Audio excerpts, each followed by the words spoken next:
melody is in my mind, a song within my soul. My spirits come alive, and I'm losing control.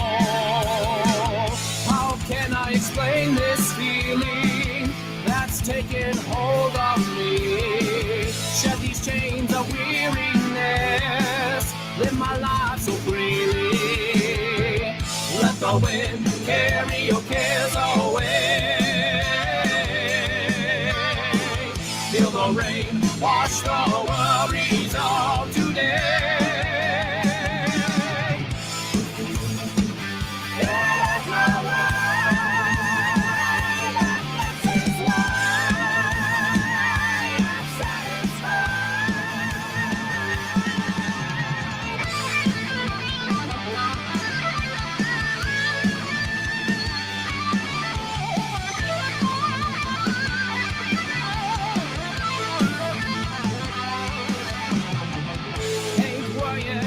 Tomorrow, for today is enough for me.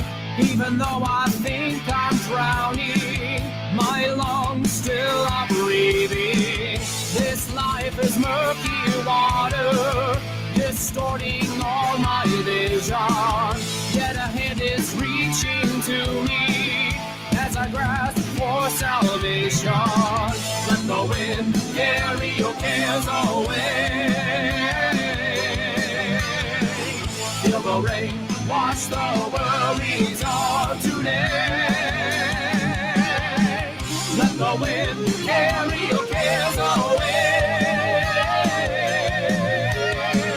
Feel the rain wash the worries of today. I can't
Well, hello and welcome to the Audio Roast Podcast. I'm your host, Jared Isaacs. Welcome to the show. Thank you for joining us.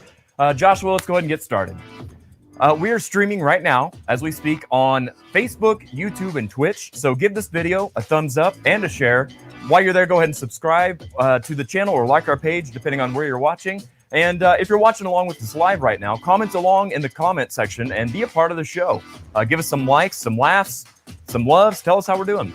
Also, check out audio-only versions of what we're doing right here on Apple Podcasts, Google Podcasts, Spotify, Stitcher, Podbean, or wherever you find audio episodes of podcasts.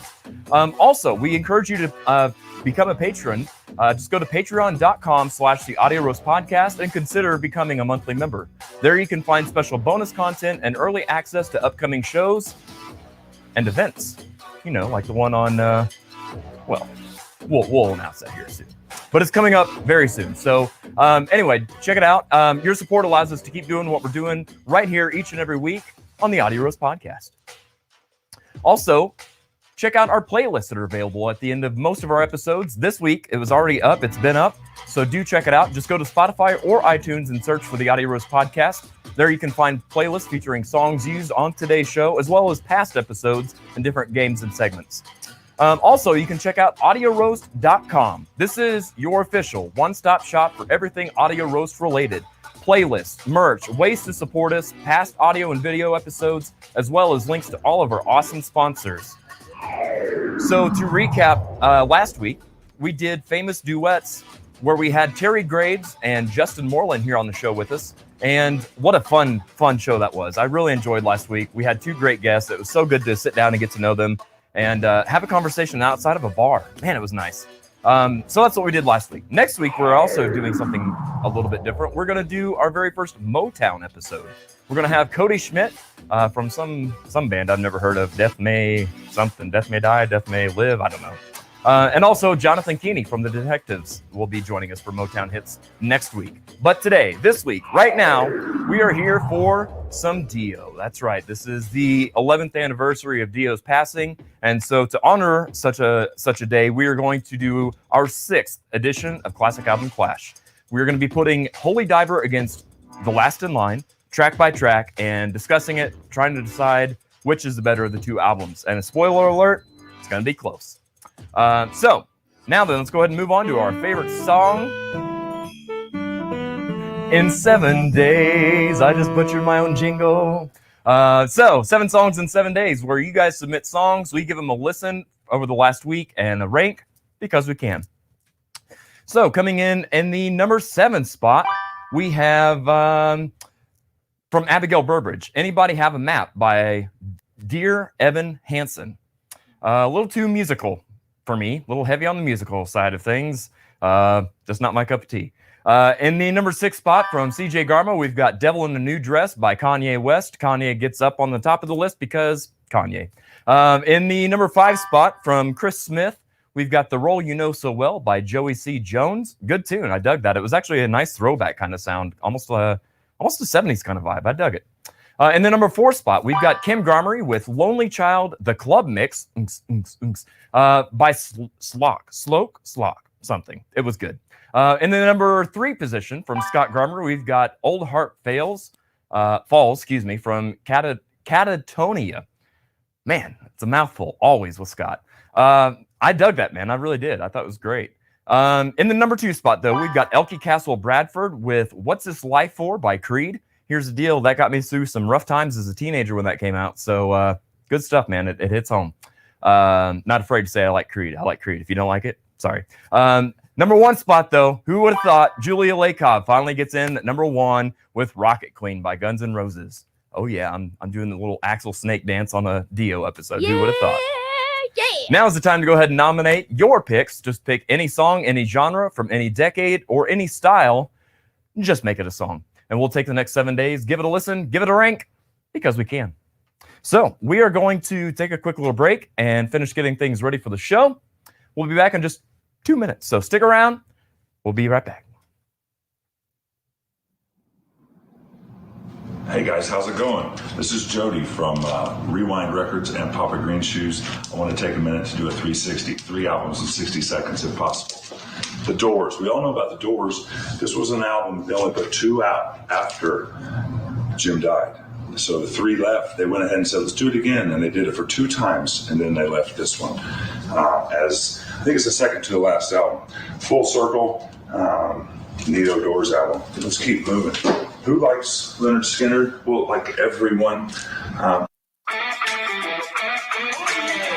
Hey musicians, do your shows need that extra layer of fun and excitement?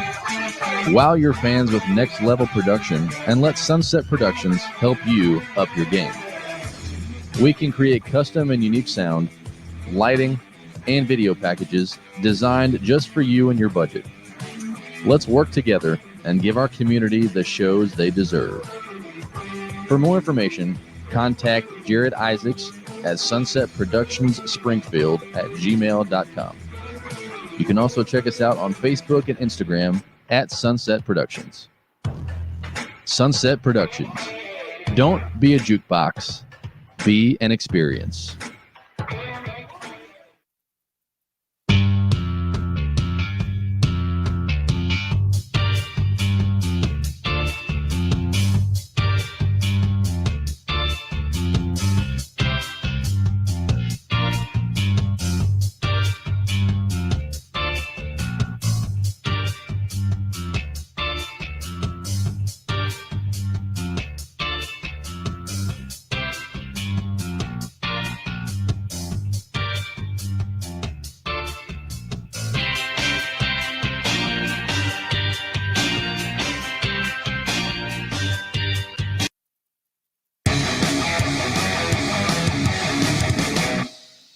All right. Well, hello. My goodness. I almost scared myself there for a minute.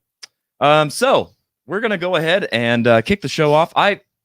Jody, if you're watching, I accidentally hit a button and it interrupted. So we're going to replay Jody's new segment here on the show because, I mean, honestly, it deserves to be played twice. How about that? I dug it that much. All right. So, Joshua, let's go ahead and kick things off here.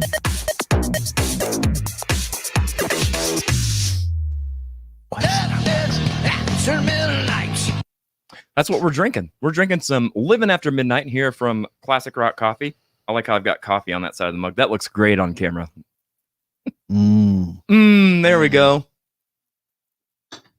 Joshua, why don't you tell them a little bit about what Living After Midnight is all about? Living After Midnight is an amped medium dark roast. Tastes full dark to me. It really is a thick tasting coffee. It is. And it's got thick with 2 C's. Yeah. As the kids say. Yep. So it's got honey notes, rich herb. I'm not sure which herb it is. Who's herb? I don't know. And a tobacco finish. So there you go. If you like smoking. If you like a smoky eye. Yeah. That's Yes. what it is. It tastes like my beard oil. So yeah, that's what we're drinking. We're drinking a little Living After Midnight from Classic Rock Living Coffee. After Midnight. Good stuff. Good stuff. All right, Joshua, let's carry on. Okay. All right. So this week we have got another 5-cup recipient. So for those of you who are not familiar, who have ducked out of the show for a little bit and are making your way back, every now and then, it's not a weekly thing, but every now and then something special happens and I want to give it praise and give it attention. And a lot of times it's somebody from our local music scene. It could be anybody. It doesn't have to be music related. It doesn't have to be local. It doesn't have to be anything. So for me, this one is especially special because for those of you, a lot of you already know that I have a second podcast called Recliner Wrestling Review, and it's all wrestling related. I know one of our guest here today is also a big wrestling fan. So my co-host actually is going to be this week's 5-cup recipient, Mr. John Reese. And actually, without even having to tell you why, here's a little video clip showing you. But seeing the kids get excited, and I've had history about school, having kids tell me, oh, this is the class I'm most excited for every day. That's a great feeling. And I think what makes John so respected by his peers, but also so very effective with his students, is that the relevancy that he brings to the course.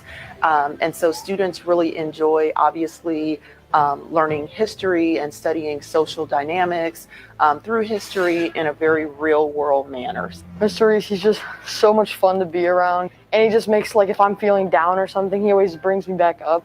He's a really good person, and he really works hard with what he does, and I know that he puts a lot of effort into, like, his lesson plans and, just, like, trying to get everyone involved. During the blended schedule, his work getting those kids in during intervention time, working with students who were struggling, getting failing students into passing grades and such that they know what they're learning was just tremendous.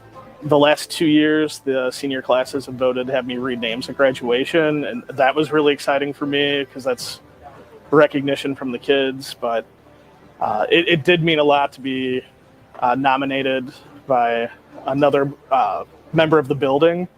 That was really an honor.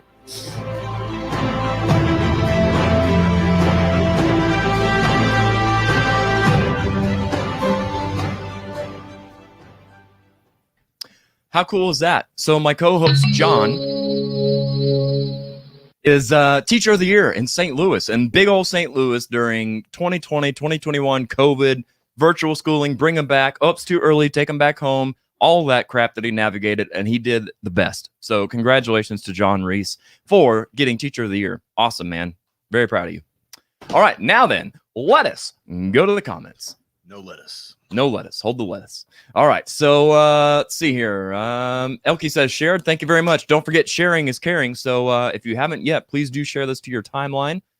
Julie says, Jared, you look so metal. Love it. If you think this is metal, you should see me in full face paint for Death May Die. It's a sight to behold. Elkie says, you look awesome, Jared. Well, thank you. You guys look awesome. You know why? Because you're here. I appreciate it. Let's see here. So Kim Garmery says #7 Superstition by Stevie Wonder. Very nice. Dig that song a lot. Julia says, oh yeah. Good stuff. Congratulations, Elkie. Julia says, nice. Congratulations, John. Indeed. All right. So it looks like, I missed one. Nope, missed two. Nope, missed three. I don't know how many I missed. What is going on here?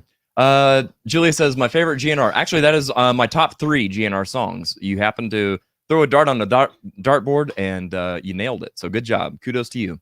Abigail says, say amen by Panic at the Disco. The Nortons are here. Hello, all the Nortons and the Norton tribe. Julia says, #party hard by Andrew WK. Dig it. Good song.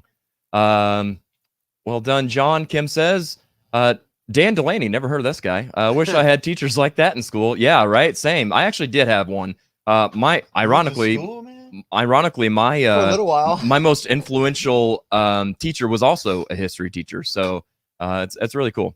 Elkie says #7 Motley Crue, girls, girls, girls. I know why you're nominating that. You were wearing that shirt last night. I hope that you've had time to change between now and then and your day drinking adventures. Good stuff, Elkie. Thank you for that. All right. We need what? 3 more? 3 more, yeah. Bring it on, people. We've got like 20 people watching. So if you haven't yet, or if you've never done it before, unlike some podcasts, right, we'll actually listen. We'll to give them. it a listen, and we'll actually give it a rank, and we'll actually follow up with you and let you know how you did, just for funsies.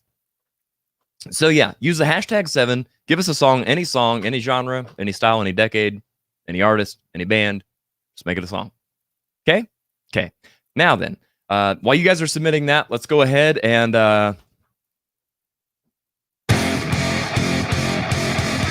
meet today's guest. So, our first guest, you might know him from Hessian Crucible, from Shadow Grove. He's been in a lot of fun projects over the years. Let's go ahead and welcome at this time, Archangel. There we go. I see you. How's it going, man? How's everybody doing? Doing great. Thank you so much for being here, man. Yeah, my pleasure. I'm super excited for this. So a little quick, speaking of history lesson. So this is episode 50. Next week is our 1-year anniversary of doing the show. And this is I almost said our first, but it's actually not. This is our first metal Classic Album Clash. I almost said this is our first metal episode, but that's not true. So I'm excited to finally bring some metal into the Classic Album Clash format. So thank you so much for being here, man. I'm excited to get to hear your take on some of this Dio action. All right. Glad to be here, man. Awesome. Our next guest, you know probably from Face the Wheel. Let's give it up at this time for Mr. Dan Delaney. Well, what's up, Dan the man? What's up, Jared? How you doing, my friend? I'm all right. How you doing? Doing well. Yeah, same to you, man. Thanks for being here. I'm excited to get your take on some Dio as well. From what I understand, I like how this is still playing. I just noticed that. From what I understand, you guys are both big into Dio, right? Well, of course. Yes. We're How metalheads, right? How can he not be? That's like your entry card. You can't be a metalhead and not be into Dio, even just a little bit. I think I fell out of the crib into a Dio 8-track.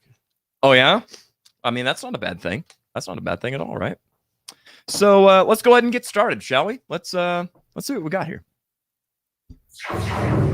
Here's how it works. So I know that I think Dan was asking about this before we went live and was like, hey, what have I actually signed up for? So here we go. So here's what it's all about. First, we will compare album artwork and initial thoughts. Then each song will be discussed at length by each studio participant. Overall audience votes will be taken into account. So those of you watching at home right now can comment along and vote for your favorite track of as we go down these albums, both of them. All votes will be totaled, and the most votes will win the track. The album with the most tracks won will be deemed as being the better of the two albums. So that's how simple it is. So initial thoughts.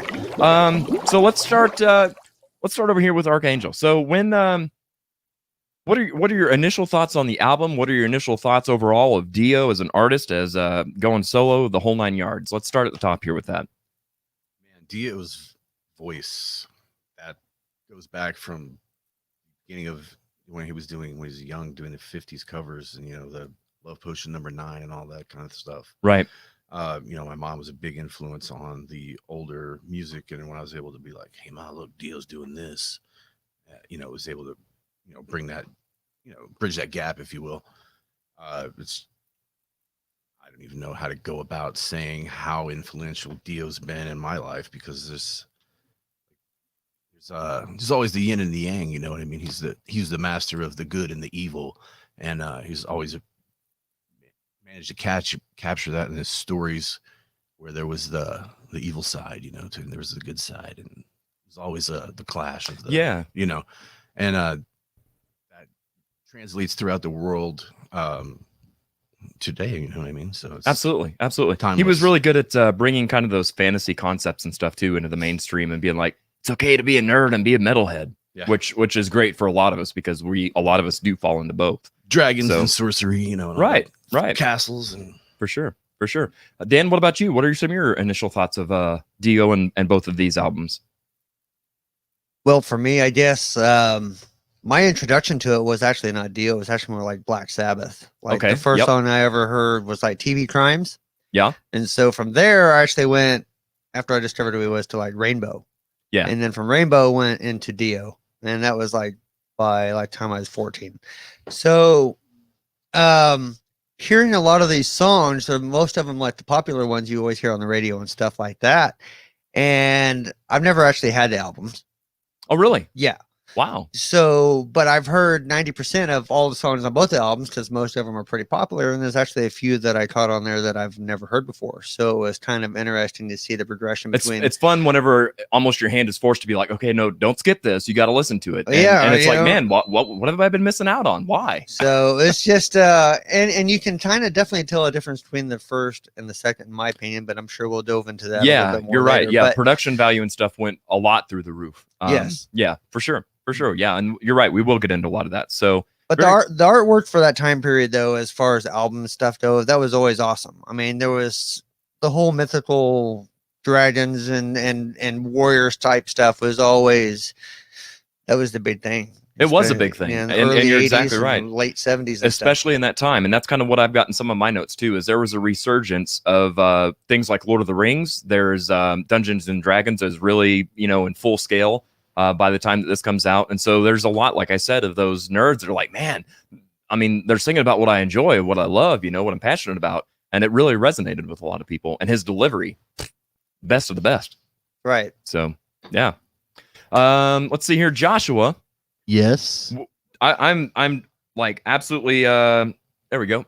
Dying to know. Yes. Did you grow up listening to Dio? I did not. How was that? How was that taken in the Christian music community? I mean, was it like the most shunned of the shunned, or? Yes and no, because he sang on a Christian album. He sang on Kerry Livgren's first solo album, Seeds of Change, which he sang 2 songs off it, Mask of the Great Deceiver and Live for the King. Wow. So, news to me. Kerry Livgren awesome. Kerry Livgren, the guitarist and primary songwriter of Kansas. Gotcha. Had become a Christian and did a solo album. I'll be damned. And he liked Dio's voice. Didn't know anything was about doing Dio at the time. He just knew Right. him from Elf. And people were like, "You realize who this guy is, right?" Yes, Elf. There we go. Nice little reflection on. Actually, here, let me just do this. Yeah, I almost brought you that one. Glad you got it. There you go. Elf. That's where it all started. Mm-hmm. So, yeah, and more on that with Jody later on. Yeah, I'll put that back in. Yeah. So when did you actually start listening? When were you introduced? And please tell me it was this week. No. Okay, good. No. No, I had gotten the Seeds of Change album and just realized how awesome his voice was, and so yeah, I started listening to him probably in the 90s. Okay, so 90s. I'm trying to think here. What albums did you start with? Albums from the 90s, or you just what discovered him and listening when I would know who he was when I would hear him on the radio. Gotcha. So, I never really sought it out, but sleep, it ain't working. He's just got an awesome voice, and he's iconic, and I think a lot of people have patterned their vocal style big time after him. Big time. Yeah, I would agree with that. I want to before we keep going, let's jump over here back to the comments. Jeannie says Dan's mom is watching. Have you heard of Face the Wheel? Never. Yes, I have. Fantastic group, fantastic guys. Scott Garmery says #7 Crimson Crown by Swallow the Sun. Julia says, multitasking again tonight. Man, you've been a busy little bee. My School of Rock kids are putting on a killer show. They're currently kicking the hell out of Jane's Addiction Stop. Nice.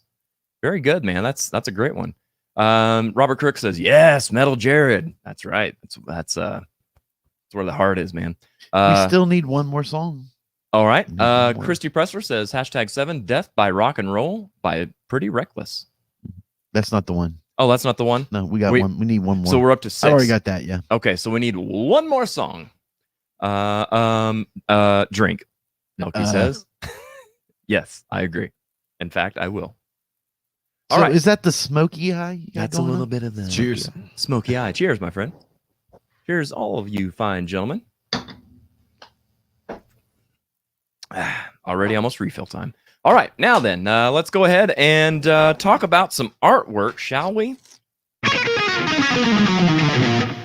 All right, so, oops, I hit the, there we go. Try one more. Okay. Yeah, there we go. All right, so there's the Dio Holy Diver album cover. Real quick, while we're talking this, I'll go ahead and do a little rundown of both albums too. So Holy Diver was released May 25th of 1983. It was certified gold in the U.S. on September 12th of 1984 and platinum on March 21st of 1989. This cover art was by Randy Barrett, or Beret, excuse me. Features the band's mascot Murray spinning chains around waves where a man with a priest or a minister's collar and chains is floating. Dio was quick to argue that appearances are misleading and that it could also just as easily be a priest killing a devil, wanting people not to judge a book by its cover.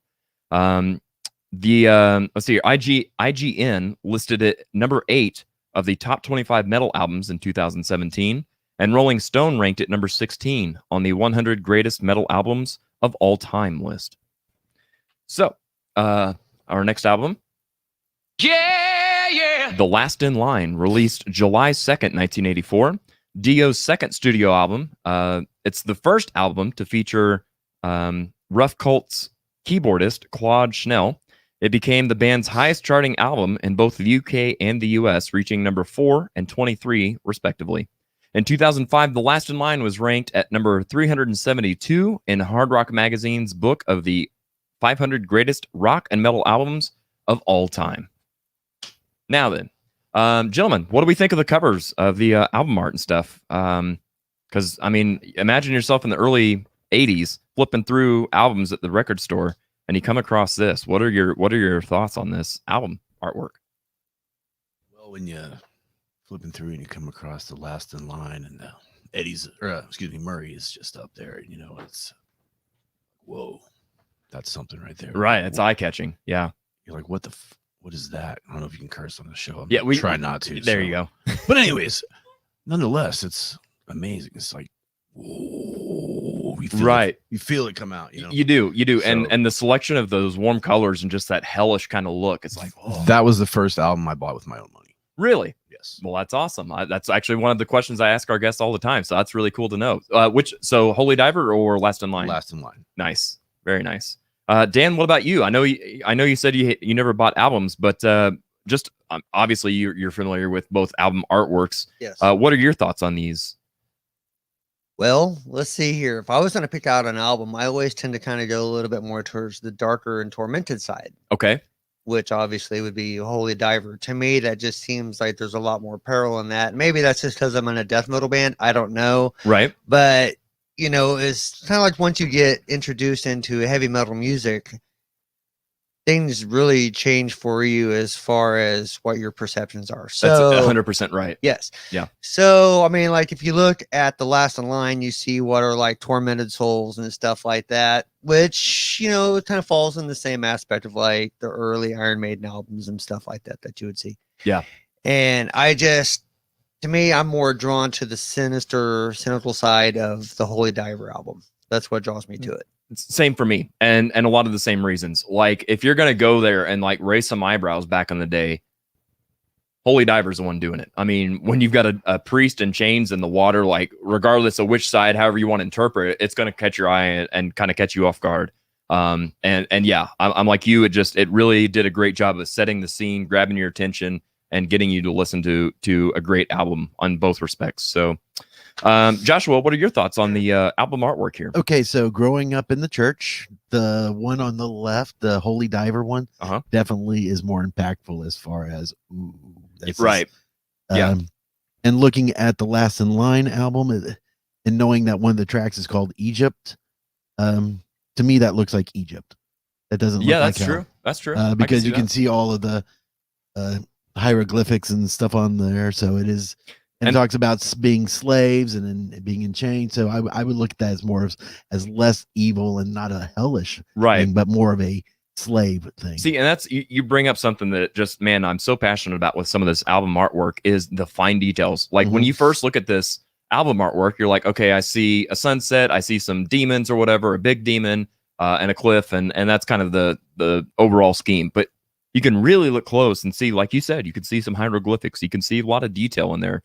And man, I miss those days, where you can actually have something tangible and look at it and just escape with your imagination and the music. It's good stuff. You miss the land of milk and honey. Yeah. Yeah. All right. So let's go ahead and continue on our little journey here and start with our first tracks.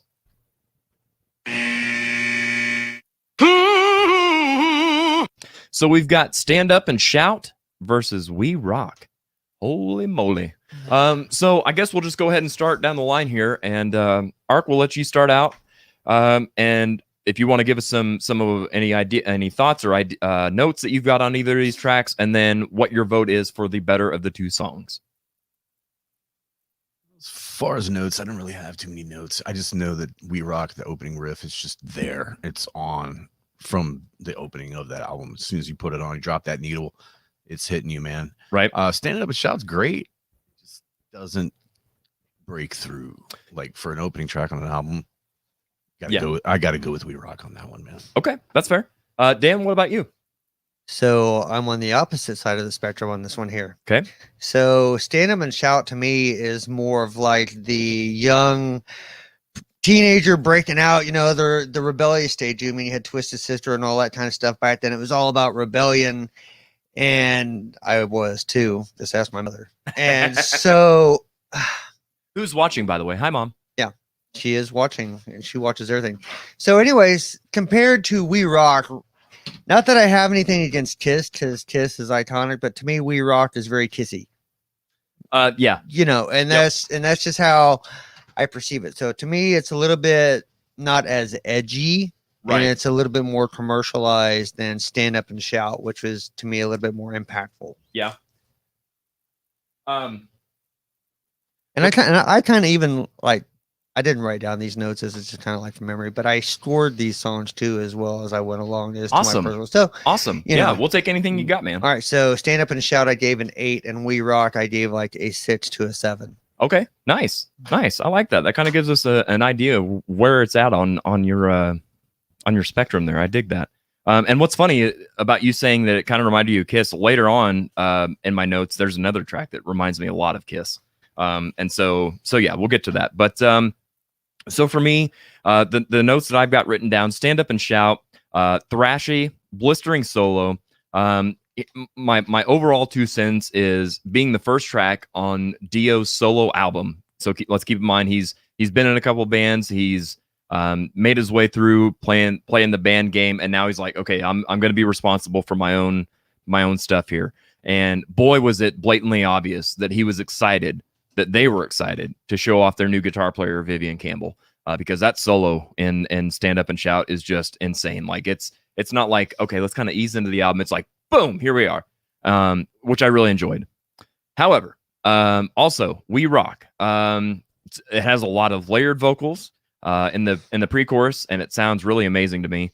And I feel like overall it's got a better melody, and just the vocal chops of Ronnie has improved a lot.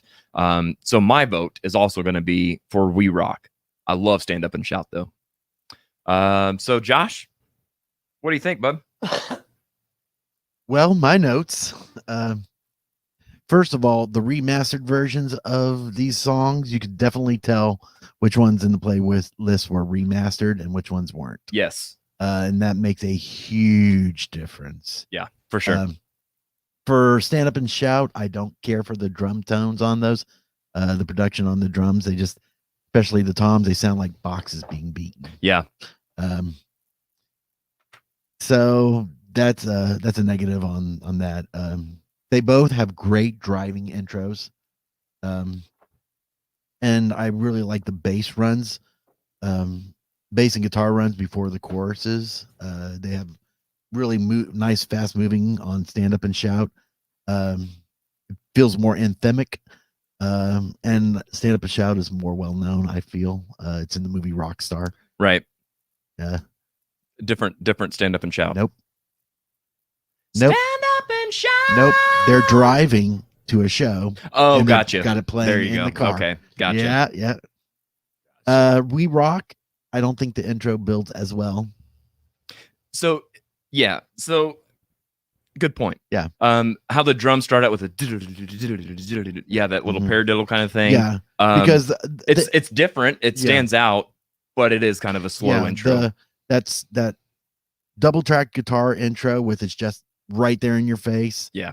I mean, it's letting you know we're doing something. Yep. The entire band starting at the same time, I think takes a little bit of this distinctness of it out. I like the pre-chorus better of We Rock. I think the progression helps move the song. Drums are better produced. The vocals are aggressive, but not as aggressive as Stand Up and Shout. And kind of what it boils down to me, because these guys were pretty even. I thought to myself, I probably would like to perform Stand Up and Shout more. If I were doing a concert, I think that one would go over better than We Rock. But I do like We Rock better. But I have to give this one to Stand Up and Shout. Okay. Stand Up and Shout for you it is. So Elkie, by the way, says nice whiteboard. Yeah. So let's jump over here to the comments. Ben Russell says, driving right now, wanted to say hi, and we love you guys. Love you guys too, and be safe wherever you're driving to. Julia says, so I just Googled to see if this repeated character on the album covers has a nickname, and he does. His name is Murray. Apparently, he looks more like Lucifer to me. Exactly. Yes, and his name is indeed Murray. Murray. Christy says, stand up and shout. Joshua Poole says, still need a 7th song. 7 songs or we ain't moving on. Elkie says, her vote is stand up and shout. Julia agrees. Her vote is also the same. Deborah says, stand up and shout. She wants to pit. Yeah, she does want to. She wants to stand up and pit. Let me see a pit. All right. So where are our votes tallied up to right now? We're at 6-2. 6-2. So stand up and shout. Stand up and shout is going to move on. So let me. While you're doing that, Josh, I'll keep track of the overall tracks. Okay. And you can do the votes. So let's see here. I'll check them off too. Huh?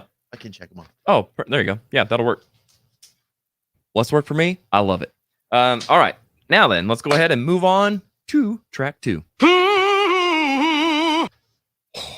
Here we are. Already. Here we go. Holy Diver versus The Last in Line. Good Lord Almighty. All right. Ark, we'll start with you. What are your thoughts and what is your vote? Well, let's see. This is the toughest of all. This is a tough one. Man. Holy Diver is probably one of the first things I learned to play on bass. Yeah. So that kind of hits home.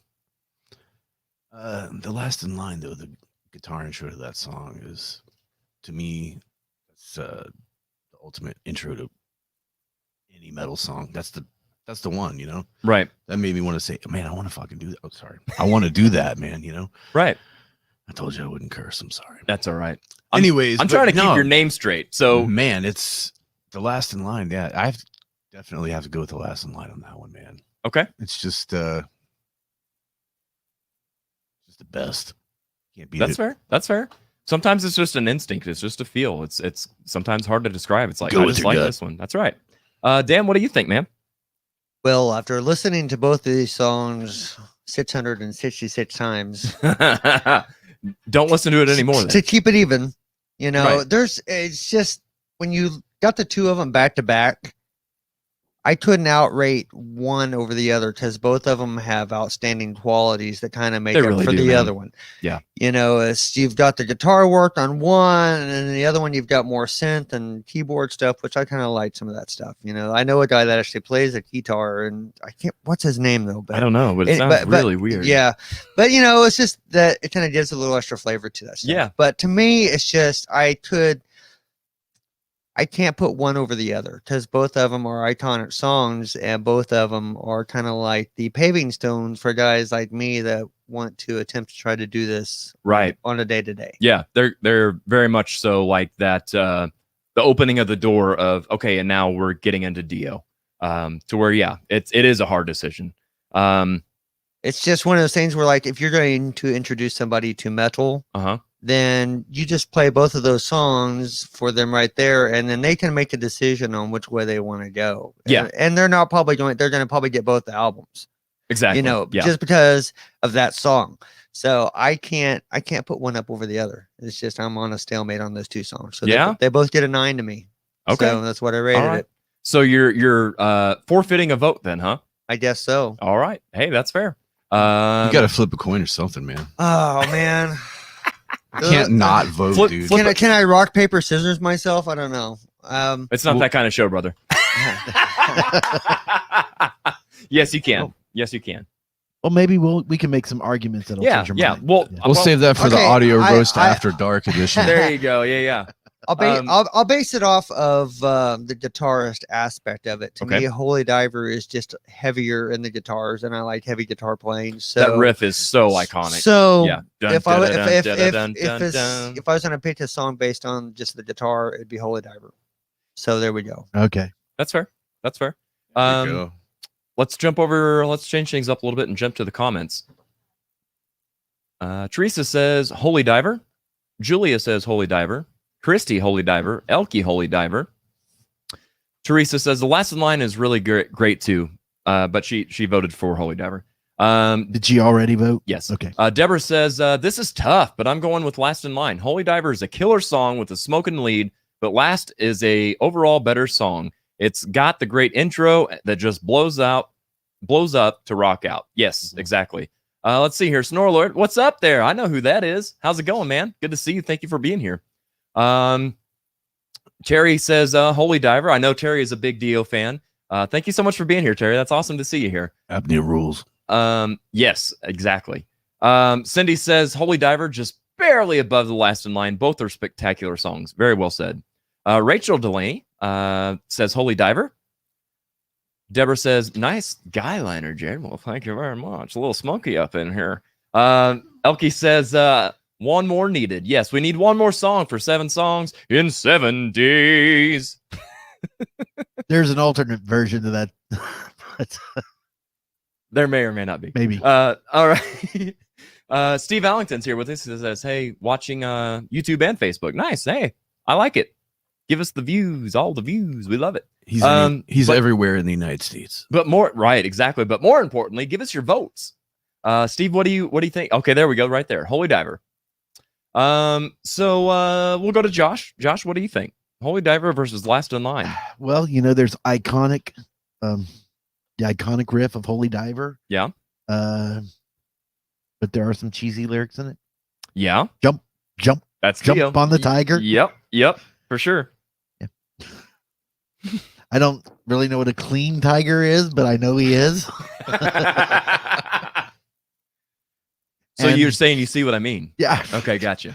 And I don't know if jumping on a tiger, whether him being clean or not, really makes a difference. So that's fair. That's fair. Yeah. Yeah, and of course the video also looked like a D&D player's wet dream. Oh, so. Absolutely. Yeah, it was very. I mean, it almost, even the production and stuff. Like if you're flipping through the channels back in the day and you see that on MTV, you're like, oh, am I watching Willow? Yeah. Well, this is pre-Willow. Pre-Willow. Yeah. That's true, but you get the point. I do get it. Yeah.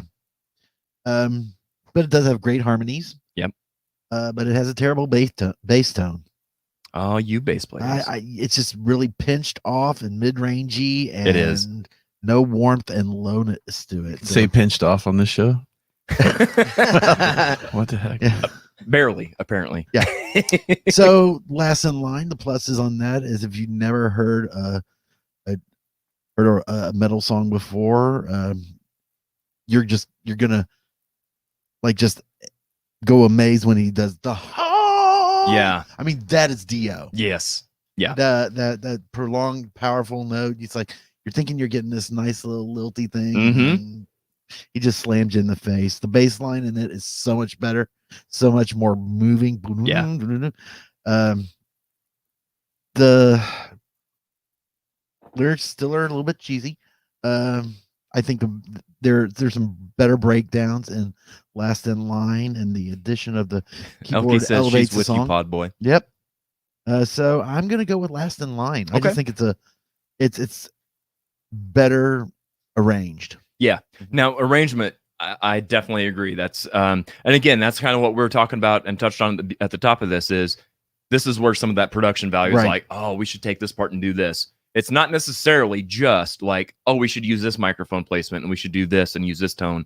It's about structures of songs, right? And where to place a chord and when to put a keyboard in and when not to put a keyboard in, right? And when to give it a lot more full thought. Throttle keyboard. Yeah. And these songs I had to nitpick on these two, same, because they are both great songs. Yep. They're both iconic. Yep, absolutely true. So for me, obviously, I've covered both. Holy Diver we did in Sunset Strip, and even back in the Rat Poison days. For those of you watching it, remember those crazy adventures. And then Last in Line, as soon as Dio passed away, my band Death May Die started covering Last in Line. And we also had this exact hard decision, like, which do we cover? Which do we cover? Us being a more progressive band, we decided to go with Last in Line. But instead of doing the same bridge part, we took the bridge from Holy Diver and inserted it in Last in Line to kind of do a quick little medley, and which works out perfectly.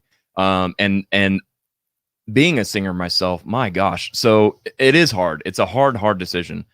So I'll read my notes first, and it says, I will say Holy Diver. So we've got 1 minute and 20 seconds of wind and eerie atmospheric keyboards. 1 minute and 20 seconds. But not on the radio edit. No, they don't do that. So. Of course not.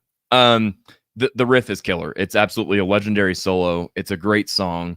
It's when you think Dio, immediately you think Holy Diver. And there's a lot of weight to that. Last in Line, to me, the dynamics are so great on this track. There's so much power. This track really packs a punch. Vocal perfection, the power, the vibrato, the tone. Overall, I feel like it's just a more mature track, a more refined and polished track. And even with Dio's vocals himself, my vote is the Last in Line. Yep. A lot of what you said, Joshua, is on repeat for me. The build up, the dynamics of we're a ship without storm, and all this really warm and just kind of pulsing, bring you in, and then home becomes very formulaic. No, I won't say very formulaic. They follow it up in Last in Line album later on in the track listing, and we'll get into that. But it was like, ooh, that works. I said that backwards. Sorry. And Holy Diver. But it works, and it's very this is that Dio sound. Like it's the juxtaposition of he's got that really soft, sultry power kind of thing, and then mix it with like actual power and full out voicing, and great stuff. Last in Line is my vote. Deborah Klein says #7 Cash Machine by the Oliver Tree. She said that's her son's pick. Very cool. What is your son's name so we can shout him out? Steve says, how about Stargazer by Rainbow? That is one of my favorite Dio songs. That is a great song. But it's not on these albums. It is not on either Holy Diver or Last in Line, however. My old band, we used to do, what was that song that we did? It wasn't We Rock. I'll think of it before the show's over. Yeah, it's hard to go wrong with Dio, man. All right, so where are we at on votes? We're at like 9-4. 9-4. Yeah. Wow. Yeah, and it is Holy Diver. Hey man, it's honestly it's I'm also the bigger. not mad at it. What's that? I'm not mad at it. I'm not mad at anything that comes from this episode. This is a win-win. I will say it does help. A lot of these votes are probably because it's familiar, right? Because it's got a lot more mainstream play. Like you're flipping through the radio station, you'll probably hear Holy Diver. Right. You probably won't, at least in this area, hear Last in Line, unless you've got like satellite radio or something. So yeah. Cameron Couch is her son's name. On Cameron that 7. Couch. Yeah. Awesome. All right, let's go ahead and do track 3, and then we'll take a break. Yeah. All right. Gypsy versus Breathless. Elkie says Holy Diver wins. That's right. Yes, it does. Hey, sickos. What's up, Joel? Thanks for joining us, my friend. Good to see you. All right, so Gypsy versus Breathless. Ark, what do you think? Gypsy or Breathless? One word. Gypsy. One word. Yes, that is correct. Gypsy, huh? So why Gypsy over Breathless? That's where the tide shifts for me. That's where the meat of the album begins. It's where it opens to be. The abyss opens, if you know. Right. What I'm yeah. You know, it's and like, here we are. Yeah, we've kind of established this is our sound. This is what we are. Here we are. Yeah. That song, as you were talking about arrangements earlier, the arrangement of that song, it has the perfect build to me. It's there. It's full all the way through. There's the solos rip. It beats the shit out of Breathless. Sorry. Yeah. Dang. Yeah. You don't have to put a swear jar up That's here or right. something, Yeah. Jared. I'm sorry. Dang man. it. We That's sure twice. should have. That's all right. No big deal, man. Hope you're not getting fined for these. It's all right. We'll just take it out of your paycheck. Fair enough.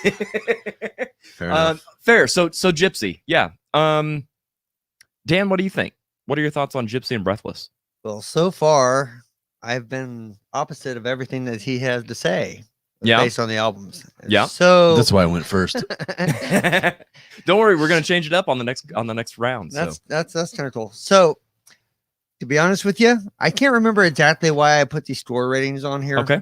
But I picked. But I kind of love that too, though. Yeah. Because it's like you're in the spur of the moment, you're in the album, you're in that zone. Mhm. What are you feeling right then and there? So that's cool. That's all right. To be honest with you, I hadn't heard either one of those songs that much in my life. Yep. Same. Thanks to the radio. So I slightly picked Breathless over Gypsy, but not by much, by just 1 point.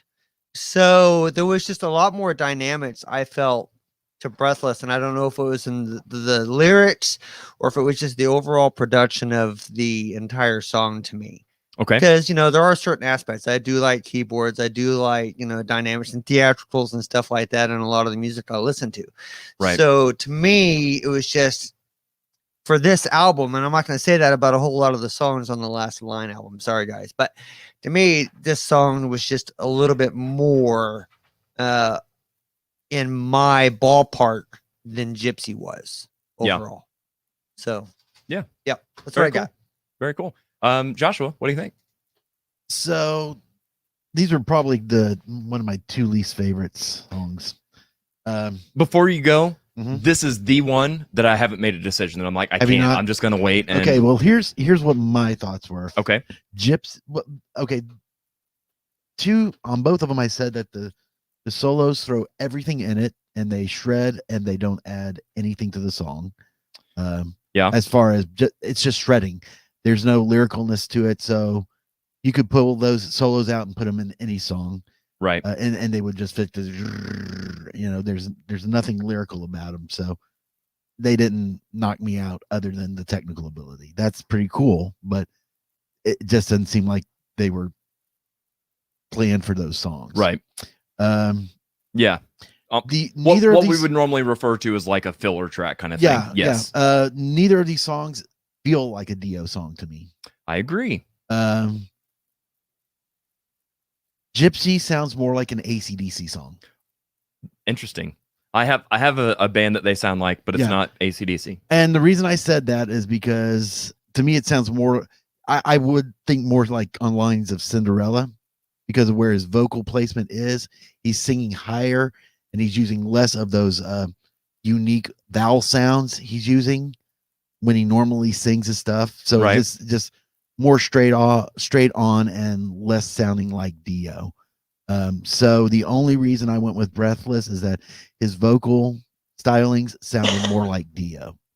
So I went with Breathless because he sounds more like himself in that. That's a solid argument. That's a solid reason to go with that. But neither one of them sound like a Dio song. It doesn't have that classic Dio feel and sound. Classic Dio feel, yeah. Yeah, I totally understand that for sure. So Breathless. Actually, I'm going to go the other way around. So Gypsy. Like I said, this was easily the hardest choice for me. As far as just not being able to make up my mind. And I think a lot of that is exactly what you said. It's just, they almost have that filler kind of feel to me personally.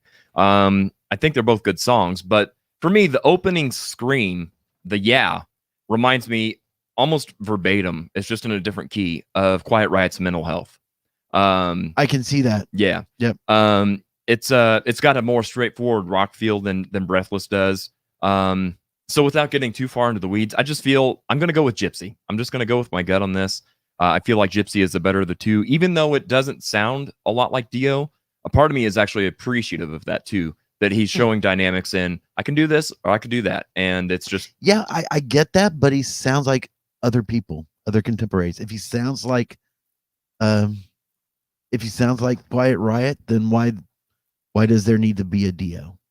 So if he sounds like AC/DC, why does there need to be a Dio? So I actually went ahead and did a little more homework on that too. And Mental Health by Quiet Riot came out March 11th of 1983. And Holy Diver album came out May 25th of 83. So just 2 months away from each other. So it's not like they had that to actually compare to while they're writing it. When did AC/DC come out? Well, it depends on which song you're talking about and which kind of what era. Right. But it sounds like I get that too. Gypsy sounds like an AC/DC written song too, even vocally and even I don't kind disagree. of just, like one of their filler tracks. It does sound like an AC/DC filler track. It does. It does. But it's got more than 3 chords in it. It does. It does. There you go. All right, so let's go on to. So I didn't change your mind. You're still going to go with Gypsy. I am still going to go with Gypsy. Okay, yeah, well, that's your prerogative. Yeah, but it's still Dio. So again, there's no losers there on this episode. It's a win-win. The real winners are the ones who listen to the playlist. That's right. That's right. There you go. That's you guys. I would play it. I would play it right now, but the old YouTube and Facebook don't like all that playing the music stuff. Of the actual track. So go into the comments. Joel says Gypsy. Deborah says Gypsy. Christy, Gypsy for sure. Joel also says Holy Diver smokes Last in Line. What's up, Joel? I don't know if it smokes it, but I definitely get it. Teresa says Breathless probably just because I'm more familiar with that than that. I'm more familiar with that one. Easy for me to say. Joel says Mental Health. Yeah, I think I said mental. Sorry, my bad. Joel says because Dio is king. Elke's vote is Gypsy. Terry says 1983, the year I graduated from high school. Rock on, girl, the year that I was born. Terry says the best music is from the 80s. It's hard to argue for sure. Yeah, I know, Elke. we're gonna make sure you're day drinking today as well. All right, so our vote total is what, Josh? It's 6-3. 6-3. Gypsy it is. So all right. It's not looking good for Last in Line. All 3 songs. Oh, we got 3 for Holy Diver, huh? 3, yeah. It's nothing for Last in Line. Interesting first. It might third. be a shutout. I don't know. We'll see. There's a lot of love for Holy Diver. There is. Jerry says, Jared, you made me feel old. I'm sorry. You're not. Joel says both LPs kill. Yes, they absolutely do. All right, so here's what we're going to do. We're going to take a quick little break. We're going to come back and do some more Dio talk. But I don't know if you caught the intro of the show. I accidentally skipped ahead on our newest sponsor. So we're going to replay that. And here we go. Here's Jody Guy Cottengem with Rewind Records. Hey guys, how's it going? This is Jody from Rewind Records and Papa Green Shoes. I want to take a minute to do a 360, 3 albums in 60 seconds if possible. The Doors. We all know about the Doors. This was an album, they only put 2 out after Jim died. So the 3 left. They went ahead and said, let's do it again. And they did it for 2 times. And then they left this one as, I think it's the second to the last album. Full Circle, Dio Doors album. Let's keep moving. Who likes Lynyrd Skynyrd? Well, like everyone. This is a band we ran into, the Rosington Collins Band. Actually, in 1979, this band was put together after the 1977 death. The airplane crash, it killed 3 of them. Well, the 2 guitar players, Gary Rollinston and Alan Collins, they put this band together. And if you want to hear Skynyrd, new Skynyrd, but you can't, pick this up. It sounds like Skynyrd, just different, okay? It's going to be a busy week. Excuse me. One of the things is the 11th anniversary of Ronnie James Dio, and I wanted to bring this one out. Look at that. Yeah, that's the Elf album. Yes, that's from 1972 on CBS. Recorded in Atlanta, Georgia. This was his first signed deal, way before the Dio. This is actually Mr. Ronald Padovina. I hope I said that right. Hey, I've got to get to work. It's Thursday night.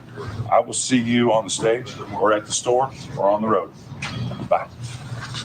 Hey, it's Jody, and I wanted to bring you up to speed on what we've been doing over the last year. I started a record store, and the record store is called Rewind Records. It's in Marshfield, Missouri, and it's at 1100 Spur Drive, Suite 120.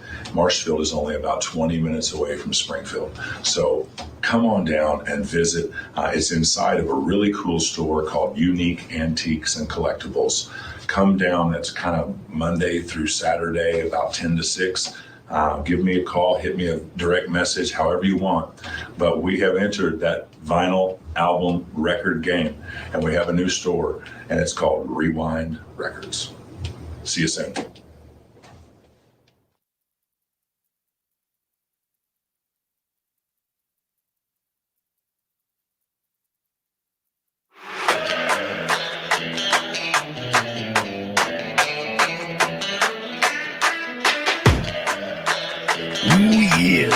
Recliner Wrestling Review. From the perspective of yet another fan, don't forget to like, share, and subscribe on YouTube and Facebook. Yeah. Join your hosts, Jared or John. That's them right there. You know, teacher of the year and stuff. Yeah, cream of the crowd. Wednesdays on YouTube. That's right, Recliner Wrestling Review from the perspective of yet another fan. Or 2. Episodes available now, only on YouTube.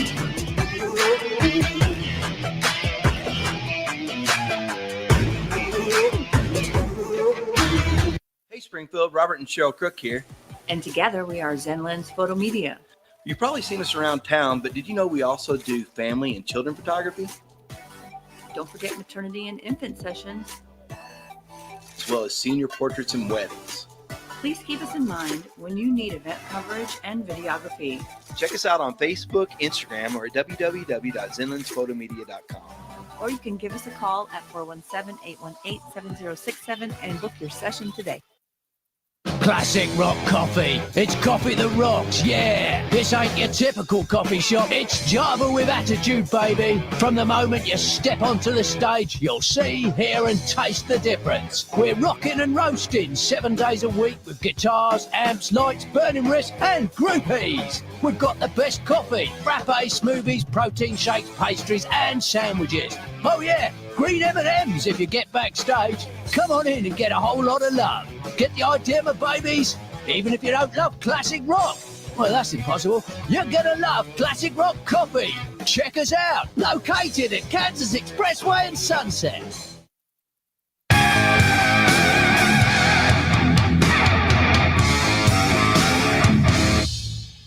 All right. Welcome back. Welcome back. That's right. So over here in the comments, I want to catch up here. It says, Elkie says, want to see Jody. Yes, Jody's killing it out there in Marshfield.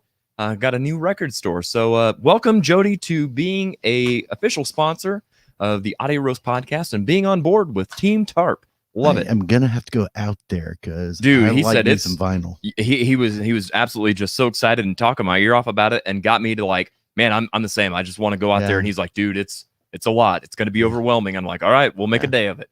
So go check it out, man. Out in Marshfield. It's just a short drive away and totally worth it. He was telling me about all these albums that he's got. And so what we're going to do is the first part of that, we're going to do a new one each week. And he's going to feature 3 new albums each week. Nice. And it's going to be Jody's picks, Jody's 360, 3 albums in 60 seconds. Or a little bit longer, and that's okay. Yeah, Joel says Elf. Yes, good stuff. Elf album cover looks like Tuck on a Pabst night. You're not wrong. You are not wrong. Holy cow. Yeah. The old homeless Tuck himself. Kim Hart says that Doors album cover looks like Salvador Dali inspired. Very cool. Yes, absolutely. Joel says, wow, record store in my town. That's right, Joel. Go hit him up. Rewind Records is the name of it. Cool story. Yeah, absolutely. And I'm excited for Jody. I think Jody has been kind of antsy to get into a new venture. And so that's what he's been up to. Jody is just cool. He absolutely is, man. He is good people. Teresa says, right on, Jody. Congrats on your store. And congrats from Elkie and Lena as well. Lena, thanks for joining us. Good to see you. Steve says, hey, I have an idea for a future show. Want to hear it? Yes, sir. I do. All right, so let's go ahead and take a couple minutes and get to know Mr. Archangel. There we go. How's it going, man? Are you enjoying yourself so far? Hey, man, it's great. You're a great host. I'm mediocre-ish. Yeah, not bad. But I enjoy it. I have fun. It's real Don't rock get star lost like in here, his man. I like eyes. it. What's that? Don't get lost in his eyes. Yes, don't get lost in my eyes. See, that's why I wear these glasses, so you can't get lost in my There you go. eyes. Yeah. Yes, I might turn into stone or some such. I was supposed to have my notes ready. I knew I was supposed to be doing something during that commercial break.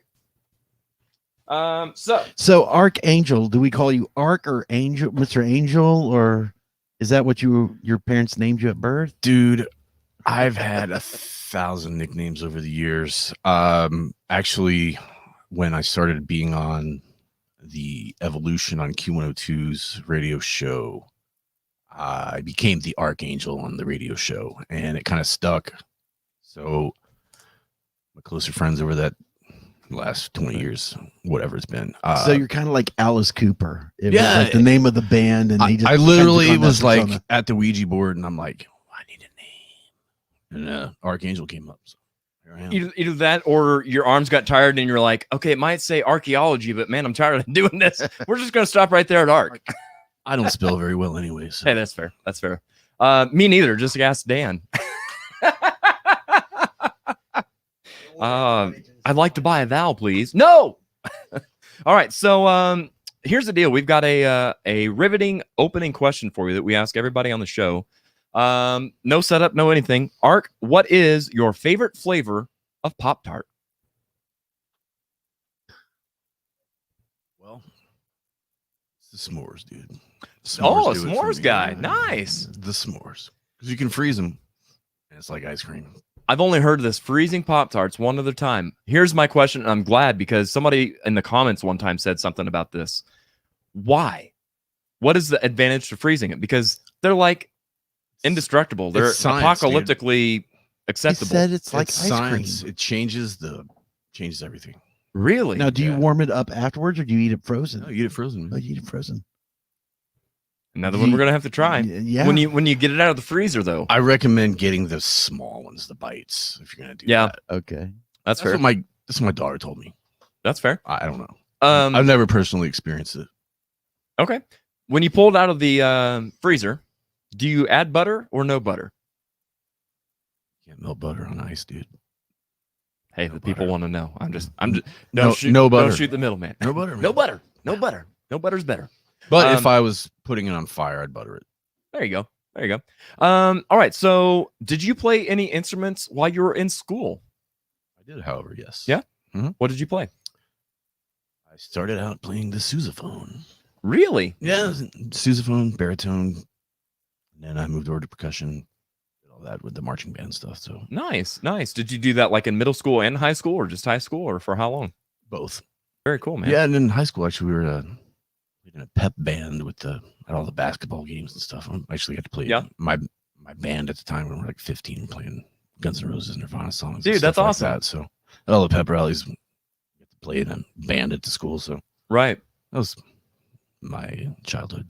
That's great, man. That's awesome. Is there any instrument that you don't play but you wish that you could?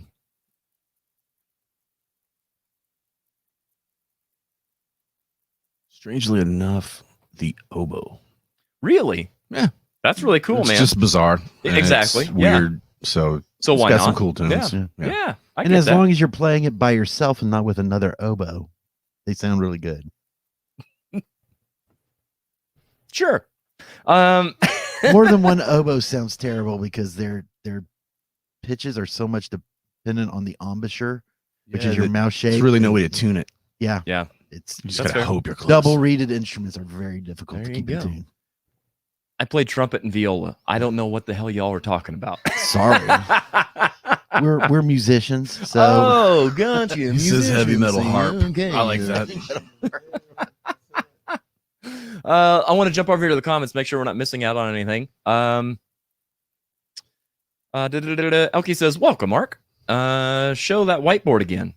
She's dying to see this. Well, this whiteboard. Well, yeah, the one that they can't see unless you change. Not the one that said "Hi, Mom." You'd have. Oh, there you go. Hi, Mom. We all got whiteboards. They're all great. I got two of them. Yeah, there you go. This one says "Hi, Kel." There you go. Nice. Steve says, "Bring me on with a couple members of Public Assassin and Joel, and we could talk about Springfield's history of extreme metal." It's going to happen. Do it. Just saying, it's going to happen. I've actually got a really good idea for that, so hold tight on that. Joel says, "Yep, cool idea." Stephanie says, "Finally, a s'mores guy." That's right. There you go. Steve Stewart, heavy metal harp. There you go. Elkie says, "Hell yeah, us cheerleaders loved our pep bands." Yeah, growing up in high school, pep. So in orchestra, I played in orchestra and in band, and it was the whole, just the traditional, boring, okay, sure, yeah. And then it was the pep bands and stuff that was like, finally, some actual music. so it definitely pumped things up. Deb says, you tune with the reed. There you go. Yes, Arcs. All right. So let's see here. Which way you've already told us what your first album was, so I'm gonna skip around here a little bit. What was your first concert and who did you go with? Beach Boys. My first concert was the Beach Boys. No kidding. Yeah, I was like 7. My mom took me to Great Adventure in New Jersey, and we at the end of they have the shows at the end of the day and everything. And Beach Boys were there, man. I was checking it out. 7 years old. I'm like, wow, this is pretty. It's what I wanted to do from that moment. That's cool, man. Yeah. So you got bit by the bug. That's awesome. If you could, I know it's so metal. I mean, no kidding. Whenever I started playing drums, when I was like, I don't know, 13 or so, the Beach Boys are albums that we had around, and that was exactly who I started playing drums to learn how to play drums. Giddy Up 409, and I mean, just straightforward, as simple as it gets with 2/4 beats, and great music, man. Good stuff. There you go. So let me ask you this. I want to kind of separate the difference between, in my opinion, cover bands and tribute bands. Cover bands, to me, make it your own, do whatever kind of music style you want, etc., etc. Whereas a tribute band, let's say, is you're paying tribute to one person. You're trying to be as close to them as you can, if that's your thing. So my question to you is, if you had to be in a tribute band, what artist or what band would you want to pay tribute to? Man, tribute.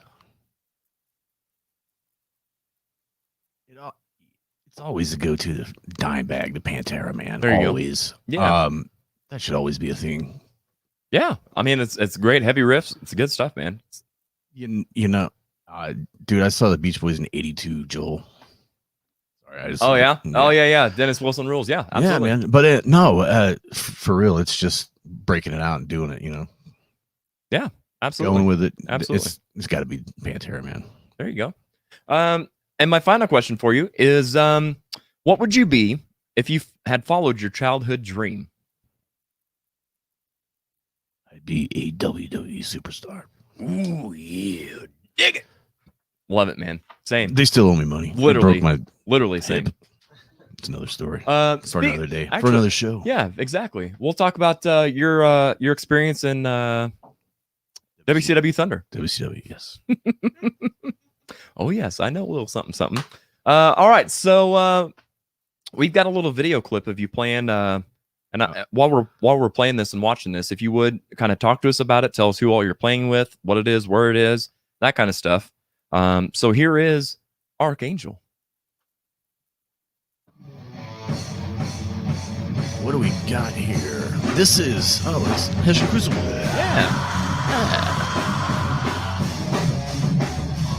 Lovely little ballad. That's Hell Blast. No, I can't even tell. I don't even know my own song. Dan, what song are we playing, dude? Where's this at? This was in Kansas City. Dang, dude, you got me on the spot.